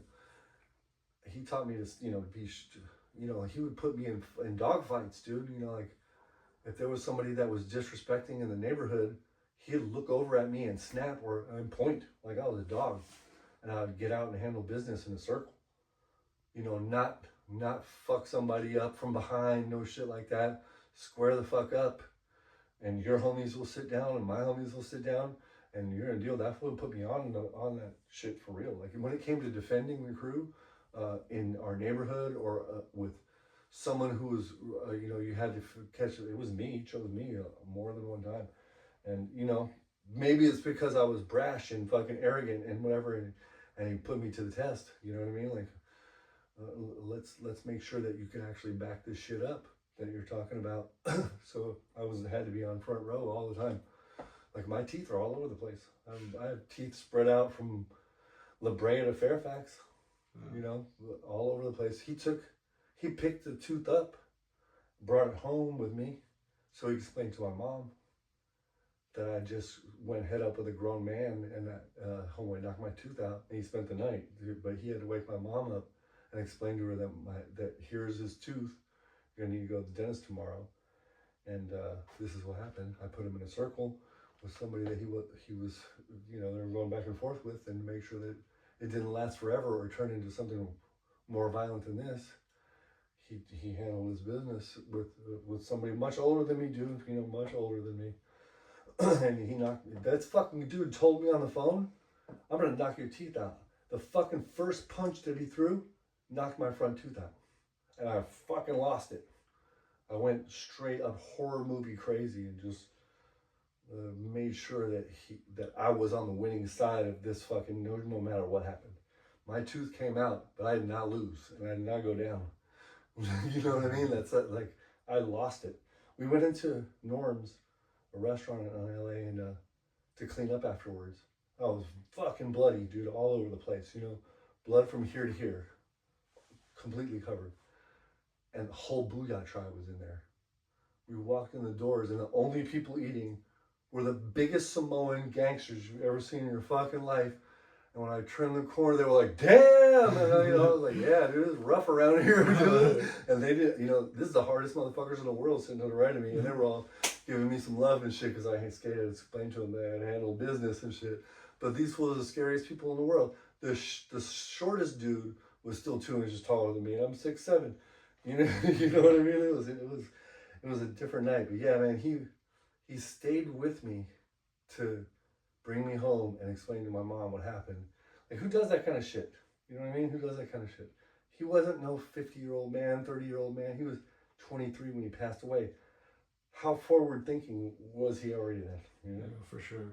I am surprised though that he had brought a females with me. Like me, one thing with the crew meets, it's just like crew members only. Just because it's like it seems like that always some kind of incident happens with non-crew member. Right. You know what I mean? It's ours became like real big. You know, like our meetings on Sundays became like where the JORs would come and we would have our meetings. You know, off to the side. Some of them would be around. You know, it became like everybody knew we were going to be at this park on this Sunday. So it was like a happening, a gathering, you know? Yeah. And at that time, he had just started dating Blossom, and she had her homegirls with her that, you know, were Blossom, Barry, and whoever else. And they would come with her, and then those people brought some other people.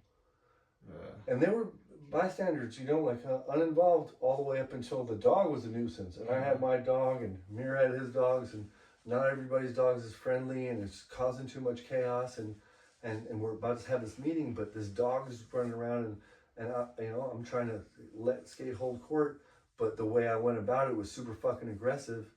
And like I said, homegirl thought because she came with Skate, she didn't matter who I was, but it did to me. You know what I mean? She wasn't going to talk crazy to me in my spot with my homies and all that, you know.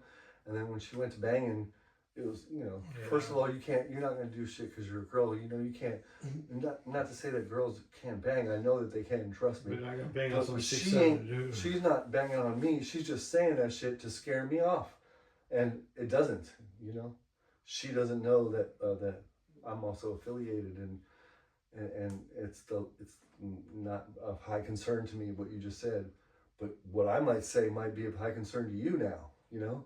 And when I said it, I fucking felt him like, oh, fuck, I fucked up, dude. I fucked up, you know, like, I shouldn't have said this. Now everybody heard me, you know what I mean? I've used it in places where it was to our benefit, you know what I mean, to get us out of shit, and fine, you know what I mean? But this wasn't. This was to antagonize, and this was to, you know, it was going a different direction, you know, like, great. Now she's going to take that back to where she's from, and now somebody from CBS, oh, this is not good, you know. And I was like, oh, I knew right away, you know. Like there was another time, dude, like I did some dumb shit like that, and without saying a fucking word, dude, without saying anything to me at all, no words at all, with just staring at me, I fucking shrunk down to this tall, and I took the hole in with me, and I crawled in, and I wanted to stay there forever, dude. I had like we were up in the hills, like we're in the fire lanes, and this couple was up there just fucking stargazing and make out mountain or whatever, you know, type of thing. And they wouldn't leave when we were all gathering, and I tapped on the window with a pistol that I had, and, you know, not many people knew that I carried, and just to intimidate them, to get them to leave. And I looked over, and the first person I saw was him staring at me, and the kind of coward that I fucking felt like for doing that, like, without saying anything at all to me, just breaking me down into like microscopic pieces with just one look, just one solid stare, or take his eyes off me for 10 seconds. I never, ever, ever will forget that feeling. I never will do anything like that. Would never do anything unnecessarily intimidating like that to people ever again. Like I'll never forget that moment ever. How earth-shattering it was to me that I disappointed him that much. Like I knew it. It was like, oh, he doesn't have to smack me and tell me how stupid I am. Just the pain that I'm feeling right now from this look is overwhelming, dude. That's a big part of my fatherhood. It's like, I don't even see my kid. He doesn't look. It's like that look, you know what I mean? Yeah, like I had to drink as much as possible just to forget that shit happened as soon as possible. You know what I mean? Like, but you didn't forget. Oh hell no, dude! No hell, that took. I mean, dude, this is 40 years later, almost 40 years later, and it's still like pertinent. You know what I mean? It's still part of. I have dreams that Skate's in the dream, and he's in the room with all of us wherever we are, but I'm the only one that can see him, and I'm being told by him to not bother telling anybody, because he's not there to them. Even though he's there, they can't see him, and they're not going to believe me. So if I wanted to sound fucking crazy, go ahead and go tell everybody, all 40 dudes over there in the corner, that Skate is sitting in the corner over there watching us all, and see how stupid you feel when I'm not. And I would, yo, just say words to me so that I really know it's you, because his voice is distinctive, and I would know if he said anything, I would know it was really him, you know. I would know it was really him. Like, you know, that's him. You know, like it's not somebody just faking it or. But in my head, I'm telling him, "How have you done this?" And he did it, and he's explaining to me that he did it so that he could watch us from far away, and observe. But he couldn't do that if he was still around every day. He's alive, but he's not alive. How do you think he would feel about the current state of like CBS or like his like, you know, he was like a father figure to a lot of these younger, you know, he brought in and stuff. Where do you think like where you guys are at that today? 30 or how long ago was it? They call us legends. Yeah, That's what I would tell him. yeah, They call us legends. definitely. That's what they call us. So one other thing about skater that people lads was that when did lads come in? Lads was around since I was a little kid. That's like the older heads in Hollywood. There was a lot of little Hollywood gangs at the time that were all mishmashed, like punk rock gangs. With Hollywood Stoners, Lads, SR, Chaos, Motalocos. They were all affiliates to each other, friends or whatever, you know what I mean, to each other. It consisted of a lot of writers. A lot of the lads are West Coast as well. You know, a good portion of them are West Coast. They're still around today? Yeah, they're still around today, and it's you know, they're relevant in the punk rock scene or whatever, and music wise, whatever. A lot of that stuff, the Hollywood, Venice, those separations of beef, all that shit comes from fucking mosh pits. You know, punk rock music which is weird because they're exactly the same as we are. You know, like Hollywood, Venice, and all the music stuff that separated us, like Lads in Venice and those sorts of the Dog Patch Winos and all that stuff. In real life, I always like that name, Dog. Yeah, in real life, they're mirrors of us. You know what I mean? Yeah. They're mirrors. Even at the place when you were working at the bar, I was sitting next to this dude, friend. I was like, "Wait a second, dude. Is this tattoo that he has on his arm is a real thing right here? Is that?" Yeah, and I was like, "You know that 20 years ago that we couldn't have sit next to each other?" And he was like, "Yeah, I know." And I was like, "Oh, I just fucking noticed that, you know."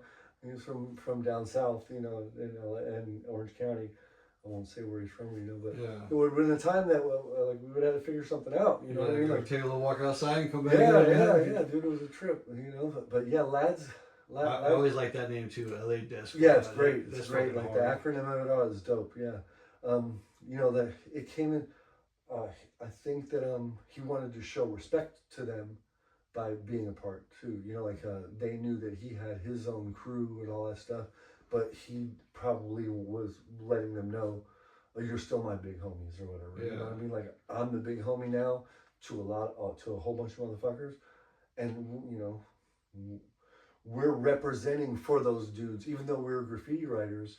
You know, a lot of the CBS heads at that time were still a representation of Lads and SR and stuff like that when we're out in the world. You know what I mean? Like our affiliates are them. Their feelings about certain places and certain people and certain, you know, other neighborhoods, we feel the same because it's been instilled. You know what I mean?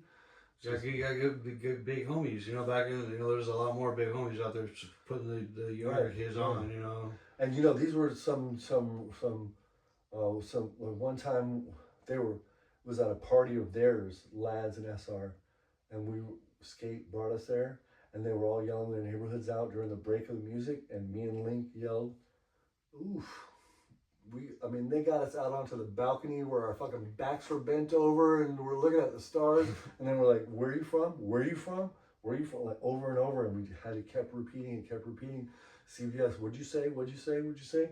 And because Skate was right there, if we would have said, you know, try to mumble out of it or not be as brash as we were from the first time we said it to the last time we said it, they would have got us good. They would have taught us a lesson, but we were relentless. We just kept with it. You know, I'm from Can't Be Stop Crew. Were you yelling about some graffiti shit, some tagger shit in here? Yep. And if we would have said no or tried to come up with an excuse, we would have fucking paid a price for it right then. Not only would Skate would have fucking been pissed that we fucking folded, the big homies would have gave it to us if we would have ranked out, you know, if we would have just folded just a little bit.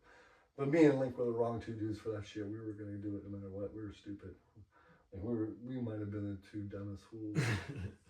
You know what I mean? Like if there was some dumb shit that we could do where it was gonna be fucking like brash and fucking intimidating, it was gonna be me and him. You know, like, hey, you want to buy a pound of mushrooms, dude? I'm like, yeah, we do. We sure. Come over here. Let's go see that thing. You know, like that kind of shit. You know what I mean? Protecting the neighborhood at that time was of high importance, and me and Link we'd monitor that shit like fucking hawks. We'd stay up on the rooftops and follow people back and forth from the rooftops, and they couldn't see that we were up there. So if you caught a tag on this block, we could skip ahead, follow you to the next one, and catch you in the front. We had no idea you were about to be confronted at all. You're on your way out. It's all, you know, we've done our thing. We rode over everybody's shit. We'd be right in their fucking face right away. You know, man, how did you know we were doing that? We've been watching your ass this whole time, dude. We've been scaling the fucking ropes and climbing the buildings and shit all above everyone the whole time. And we used to do that shit relentlessly. And afterward, one day, Skate pulls to the side and had us meet him. And he gave us 2 of the same matching knives. And he's like, fucking, I appreciate what you guys are doing and shit, but fucking stay away from everyone, please. You know what I mean? Like, kind of just do your own thing, you two, and it's fine. But maybe, like, don't involve the artists in our crew in your shit. It's probably necessary, the shit that you guys are doing, like, you know, enforcing or whatever. Thank you. But fucking stay away from everybody else for a while. But you just, I mean, like, since I know you just been a man of principle in general. Like, even, like, I've seen you defend a bartender at the bar when a guy was being disrespectful, a customer, you know, like, you're not going to, you never want to back down from a fight, but you're not out there just going to cause a fight for no reason. I've done that, yeah. You know, I've done that before, too, and there's too much stupidity behind that, and then it forces me to have to deal with, what if one of the homies gets fucked up, you know what I mean, like, that was me who caused that. You know what I mean? Like, I've taken enough. Like I said, my teeth are all over the fucking place. You know, from shit. You know, I know what could happen. You know what I mean? I know what could happen. So I don't. I know. Like I said, I'm not. I don't fucking blend in well. When I got described to somebody else, they knew I was there when they saw me. So that's him. You know what I mean? It's not that hard. You know what I mean? And so I could go pick a fight and cause everybody a problem. Forever, or I can take it when it comes, and you know, good luck or whatever, you know what I mean? Like, I would hope that you don't find a reason to fucking want to fuck with me out of all the people that are in this room, but you are, so now you know what I mean? Let's do it. But I won't search nobody out or do that shit anymore. After that shit where I told you Skate gave me that fucking look, you know, that purposeful bullying. I did it to people when we would jack them or try to purposely make them uncomfortable when they were feeling like they were too comfortable around us, you know, making jokes or whatever. Then I would do that kind of shit. But I didn't seek out anybody with malcontent anymore. I didn't do that, you know. I didn't do that. But I don't, you know. I also I'm not gonna steer away from any of it either. You know what I mean? Like I know your ass is looking at me. What the fuck are you looking at? You know what I mean? But yeah, purposeful violence, like with intent for no other reason. Yeah, it's just today I can, you know, I've grown out of like that kind of behavior. Not that it's like better with honey, you know, catch more bees with honey or whatever type of thing. It's creating like constant negativity and all that stuff like that. You have to harbor all that, and you don't need that negative energy. You can't do it. I can't Plus, do it. You know, you don't want to spend some more time in jail. Yeah, You don't want to go back to jail. No, dude, jail sucks, dude. You know, I'll tell you, like Tyre called me one day from jail, and he's like, "Yo, Tone, I'm not really feeling this spot." Especially being like even like 6'7", I can imagine everything's uncomfortable. Those bus rides, those fucking beds, everything just. You know, I don't need any time. There's nothing built for me in that thing. Like so as far as like its ergonomics are concerned, and the people that you have to get chained up with that are my height are not fucking friendly by any standards. They're the biggest, scariest fucking dudes in there all the fucking time, and just coincidentally, I'm here for vandal and you're here for what? And you gotta be chained up because of height and shit, you know? Dude, one time they put me with this fool from San Diego Skyline, and his arms were so big they had to cut the fucking back of the shirt so that his biceps could get in it. They had to open them up like you do your dickies right there. He had red lens lokes and a giant Red Bull tattooed on his fucking chest. and this motherfucker could bench press a Volkswagen. And I'm like, no way they're gonna tie me up to this fucking dude. You know, there's no fucking. But yeah, dude, here we go again. Every time it's a monster, and I just don't. I don't want to go. I'm good, cause you know it's like this week, you know, God forbid he feels like fucking, you know, taking it out on me. You know what I mean? I'm a big dude, but this is unfortunate that I'm this small all of a sudden too. You know what I mean? Yeah, I don't like going back in there, doing graffiti and going to jail now. I don't feel like I feel like I can do a really good job of talking my way out of some situations or getting a pass from a cop if I was to actually get like held and stopped. But the only times I've had interaction with a cop in the last 5 or 6 years while I'm doing graffiti, like actively doing graffiti, the only, like let's say 4 or 5 different times, the only thing that's been said is, you're fucking too old for this shit. And that's no shit, that's happened at least 5 times in the last 5 or 6 years where I'm dead in my tracks, you know, like that cop's on me. Two nights ago, we were on a chase with a helicopter got me. It was like, dude, and then I had a cop in LA make me paint the front of my shirt. It's crazy. It's like, you can get, if you show respect, you know, a lot of times, you know, you just like, I fucked up. You know, like what are you gonna do? You can get out of it. You know. You know, I'll just be as honest as I can with them. You know, hey, this is fucking what I've been doing my whole fucking life. I unfortunately, you caught me fucking. For me, you caught me midstream. Am I gonna tell you that fuck I'm never gonna do this shit again? I can't tell you that. But I guess it's a game of fucking cat and mouse, and you know, I'm the mouse today, I guess. You know what I mean? That's the way it went and shit. You know? It's the luck of the draw too, like where you're at, because like some places, like locations, like like in the valley, you're a lot more likely not to get that pass. Where like in LA, you know. I'll never do graffiti in Glendale or Burbank. Fuck no, Glendale, Burbank. Hell no. I mean, there's one yard that I love though there in Burbank. You know that wash, that's real badass, but. Yeah, no, I ain't hitting no fucking street spots. Downtown can give you a false sense of security. You know, nobody gives a fuck out there. People say that, yeah, but I've heard some people. But you'll take that attitude about a mile east, west, or you know, wherever, in another direction, and things will tighten up on you real fucking fast. You know what I mean? Like, whoa, shit. You know, a minute ago I didn't give a fuck. Now I actually give a fuck. You know what I mean? 100%. Yeah, downtown can give you a false sense of security because it's a fucking wild.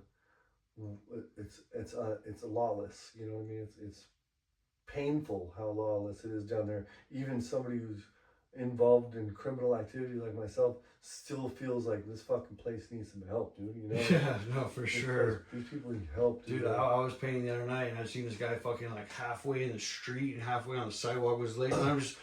I gotta stop doing what I'm doing. I gotta go make sure this motherfucker's alright. You know, I'm like, you're alright. We carry Narcan on us every time. I got Narcan too in my shit. So the way we would get away with this shit is we would go into Fenny Wap, and Fenny Wap is that position where the fentanyl fiends are all like, eh. So if you just take that position in downtown when a cop is rolling by and you're doing graffiti, the amount of time it takes to get somebody's name out of them when they're ripped on that shit is overwhelming. There's no way I can't even get this guy's name out. I can't take him to jail. You know what I mean? We're not going to take this person.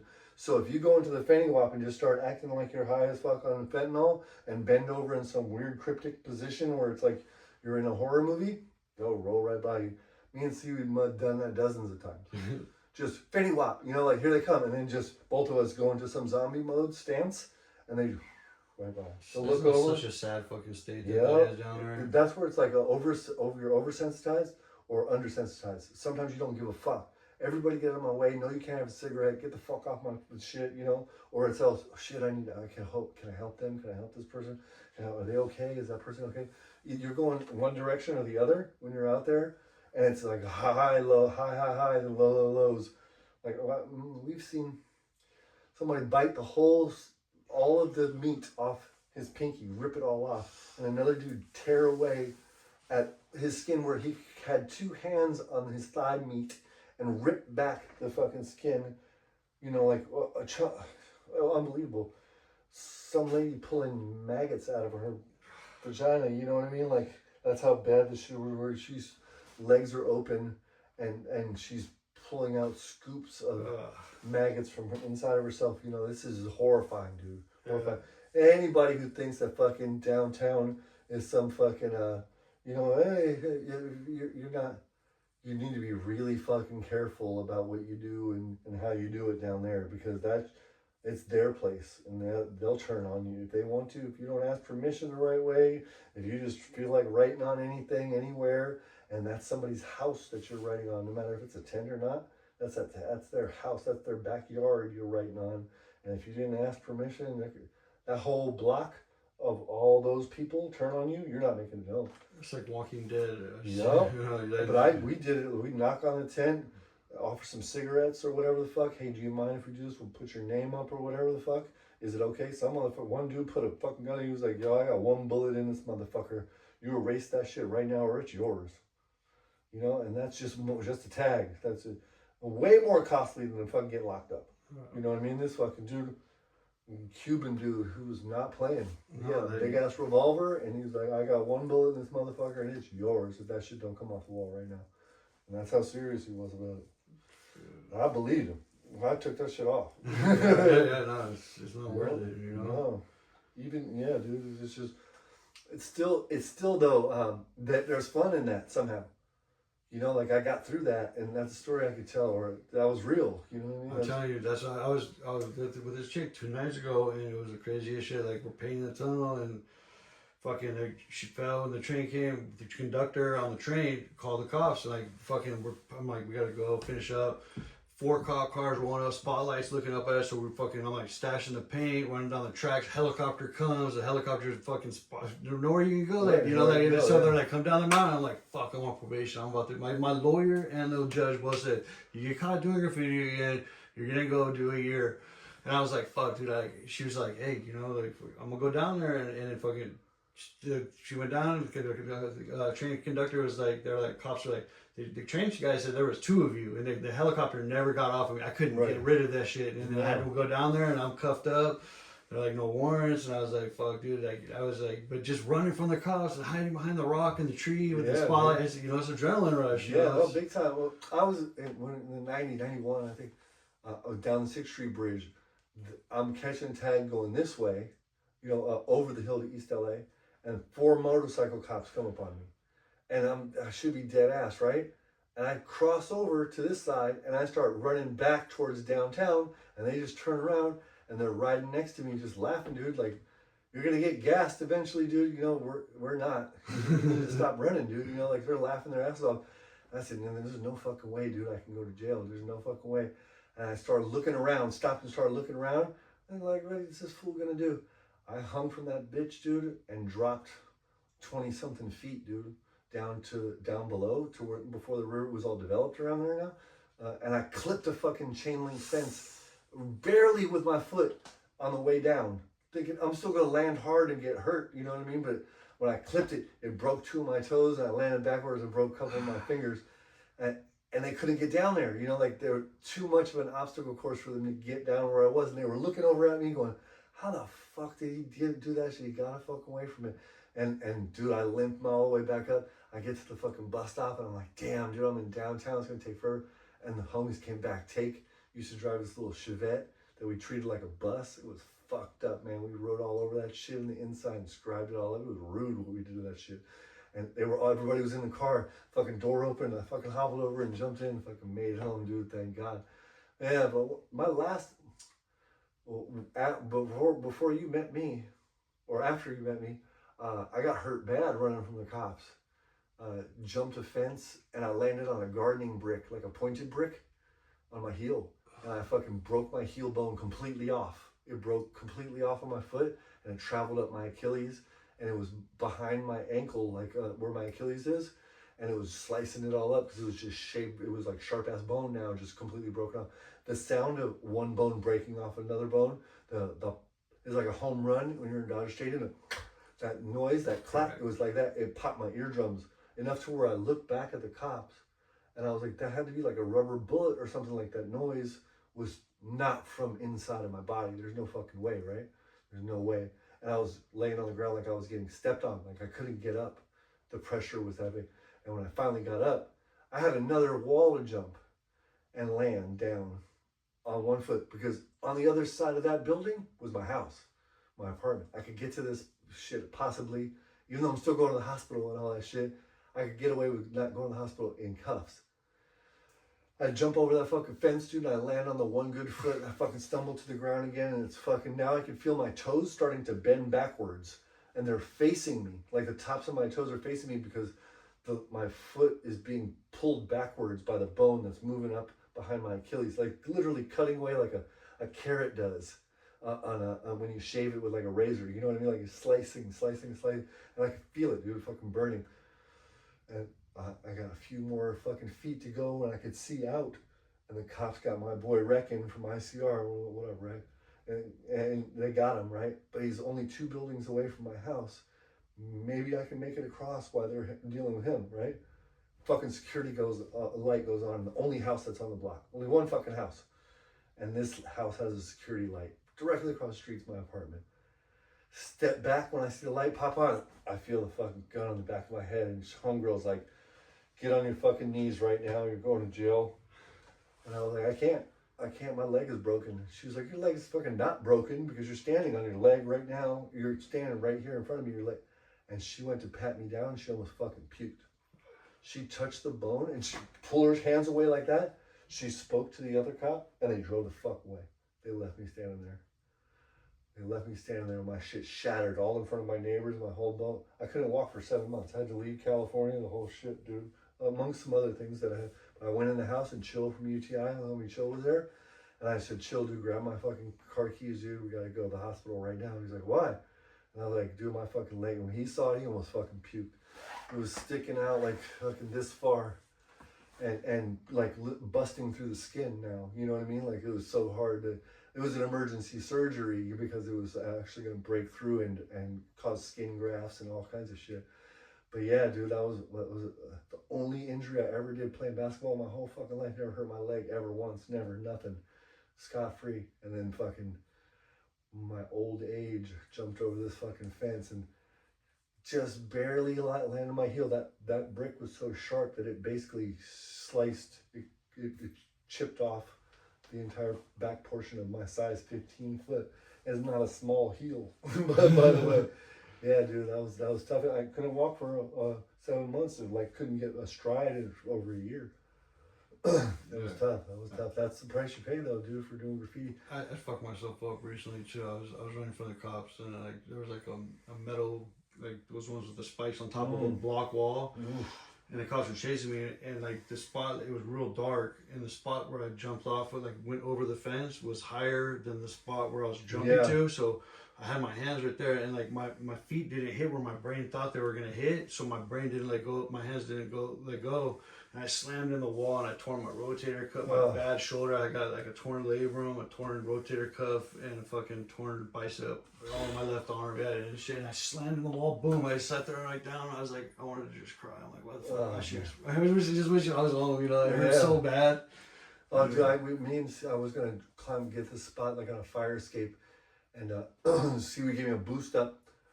And I grabbed the fucking rungs above the first one because my reach is a little bit longer, right? So I get and they're greased, and he lets go, and I grab him with both hands before he gets to move out from underneath me. I'm gone already, and he caught me with his hand, and I like literally fucking had to try to catch my human body coming down from like fucking 12 feet right on him, dude. Fucking fucked him up, fucked me up. We limped home and shit, and fucking went back at it the next day and shit, you know what I mean? It was rough, but it was the price you pay. He was like, what the fuck? And I was like, man, it's grease. The whole fucking thing is grease. My hands are all filled with that nasty shit, bird shit, and all kinds of gross shit. Dude, it was, I mean, immediately, like I was, my head was starting to get behind me. I went down that fast. I was coming down that fast. Yeah, that seaweed, he had me doing some ballsy shit, some shit that I probably would have avoided if it wasn't just so direct. This is what we're doing. There's no other options. Yeah, I like the way he did it. Like, cause when we did a roller, like there was something I did. He's like, "Nah, this is what you're gonna do. And I was like, all right, cool." Yeah. Like, he just like gives you that confidence to do some shit that you normally weren't gonna do. This is the spot. Yeah. When are you gonna get up here? How are you gonna do? This is what we're gonna do. So it's like it's one thing when you're fucking, but with a bunch of young dudes, I can get away with the oh man, I'm too old for this one. You guys go do that and shit. Not with somebody that's in your age category who's like, oh, let's go and shit. You know, if you really want to do it, this is what you came out here to do. He's a badass artist, so it's like, yeah, just like painting with people that are like that. Dude, try painting below him on a fire escape, and you're the one fucking just eating paint every drip. All that for the paintbrush. Rains on you, dude. Rains on you no matter what happens. There's nothing you can do. You can't go say, hey, stop what you're doing. This is gonna happen. This is the spots that you got.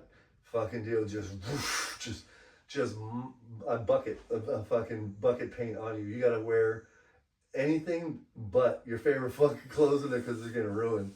But it was worth it. All worth it, dude. All worth it. Like I went through some of my 2025 activity pics. There's 100. I did 100, something like almost 100 pieces. Yeah. You know, like, you know, 2 color, 3 colors. Some, you know, my name ain't long when I'm doing those pieces, so it's not.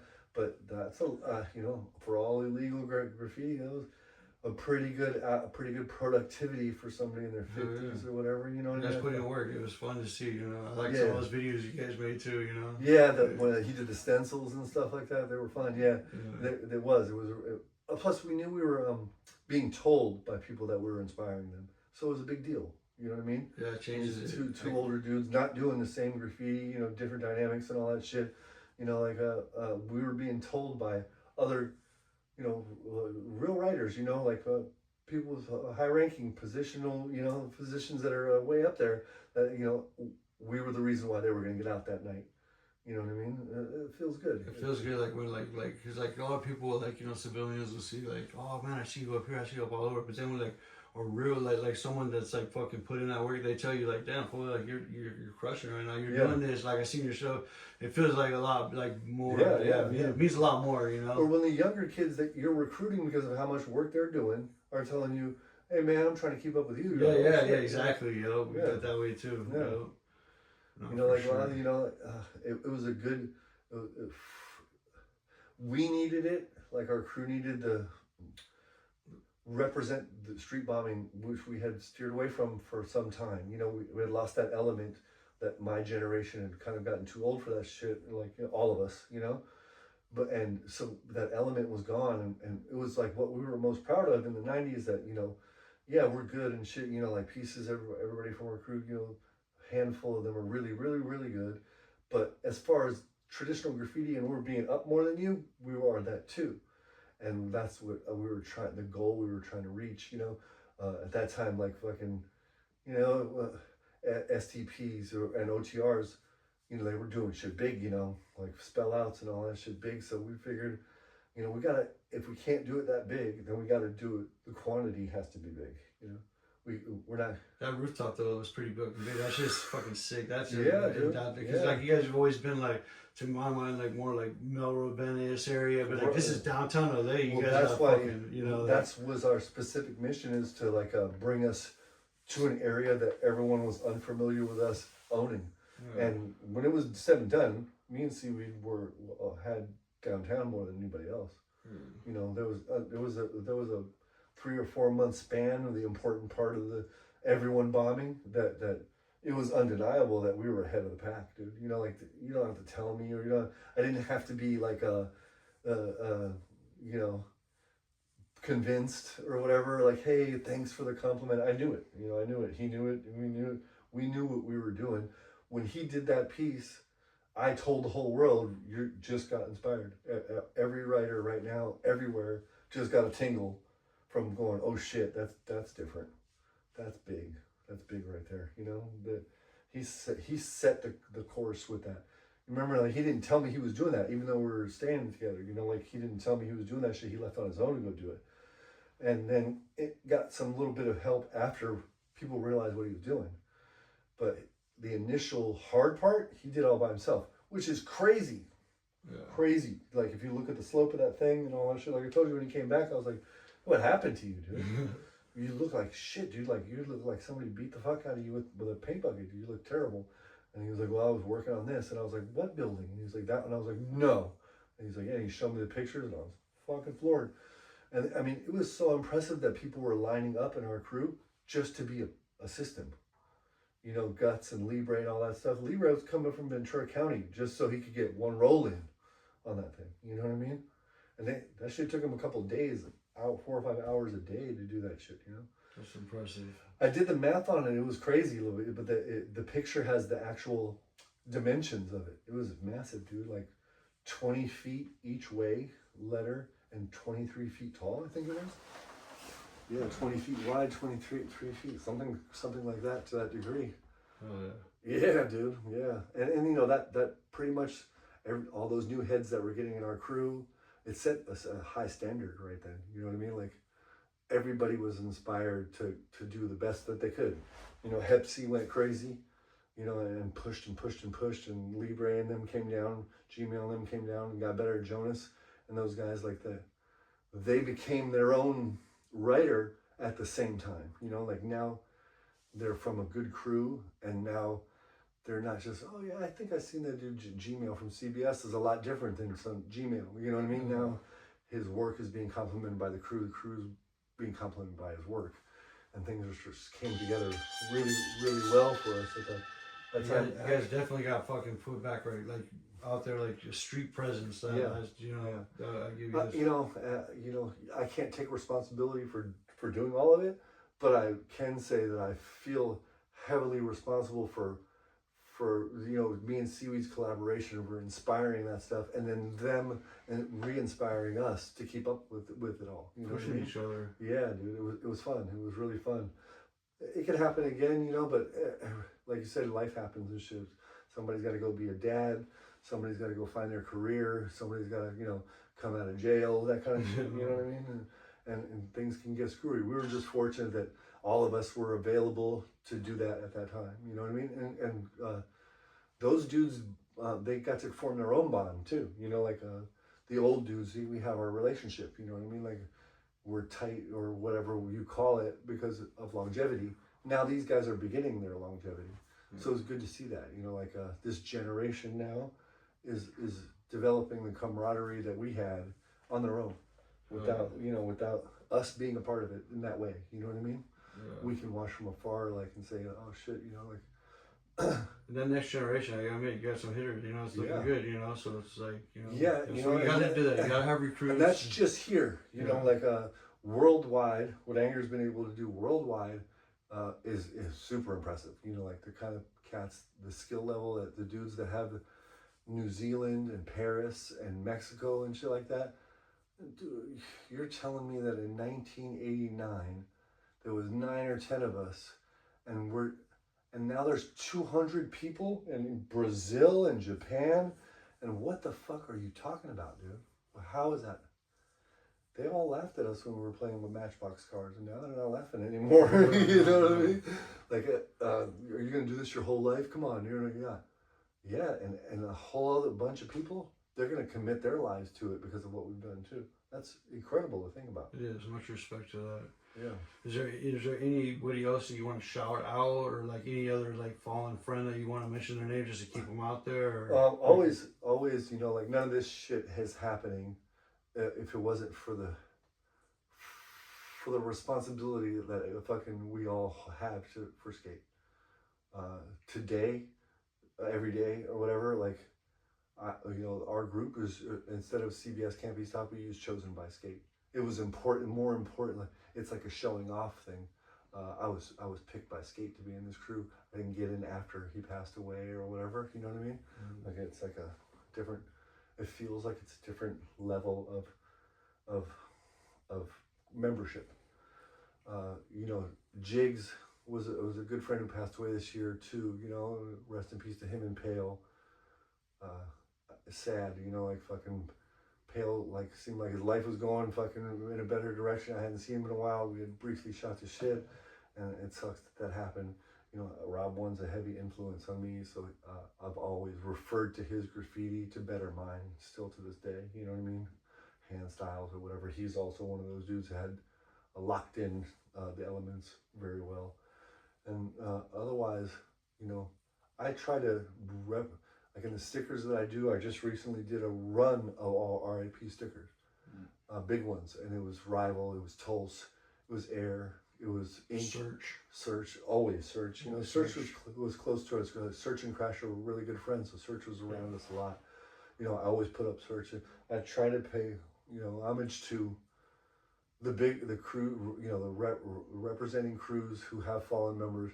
I always like OJ because right, of course, that's from my era more, you know. And he's a part of that list that I did the thing, you know, the list of Ghost and all those guys. Ghost, you know what I mean? yes, Ghost was a big one. When you look at the list of those writers, Rival, Skate, Air, Tulse, Pale, think about their contributions as well.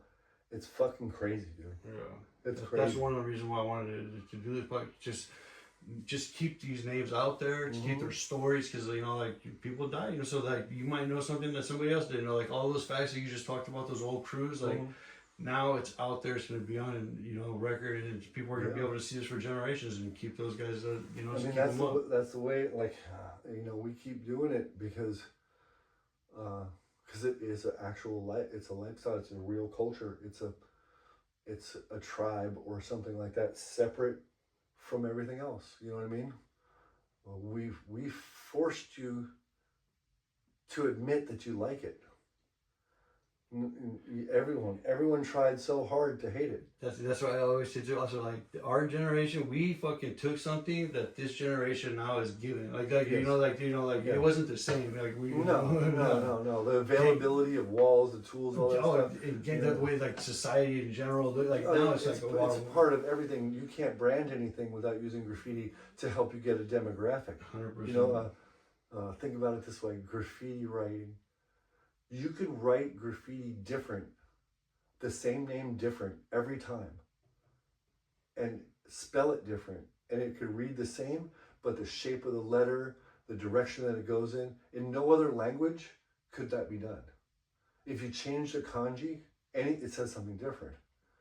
If you change any Arabic writing, any position, then it says something different. With the English language and graffiti, you could manipulate all of that. Change it to whatever. You don't use an E in your last name, you still know what it says, you know?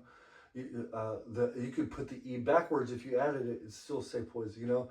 We're the only handwriting or communication through language that way that can manipulate letters from an alphabet. I love that. And we're the only ones that can do that. I could write the alphabet 1,000 times and no letter ever be the same. It's impossible. Call it letter bending. He's like, you know, just do that. And he's like, you know, like an airbender. He's like letter bend it. You know, like straight up. I used to love it. You know, we're the only people that can do that. It takes a skill. You know what I mean? It takes a skill to do that. I can manipulate the language and its letters the way I wanted to, and you're still reading exactly the same thing, but in no other language can that be done. That's a very good point. That's crazy to think about it.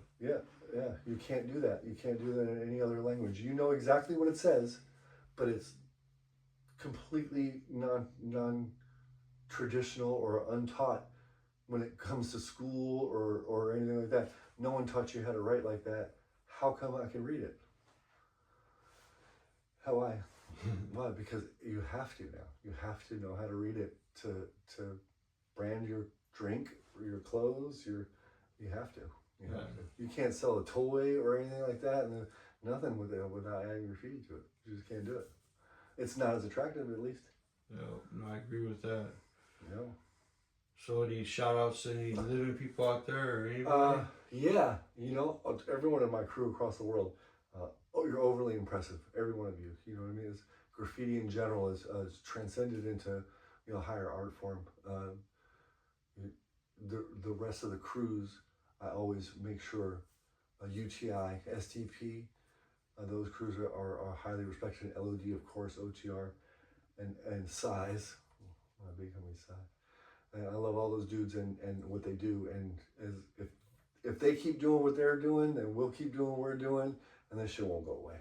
That's right. Keep pushing it on. Well, I appreciate you coming here, man. And this has fucking been really good, good conversation, man. It went way longer than I thought. And I'm really happy about it. The pleasure's all mine, brother. I appreciate you having me. All right, bud. All right.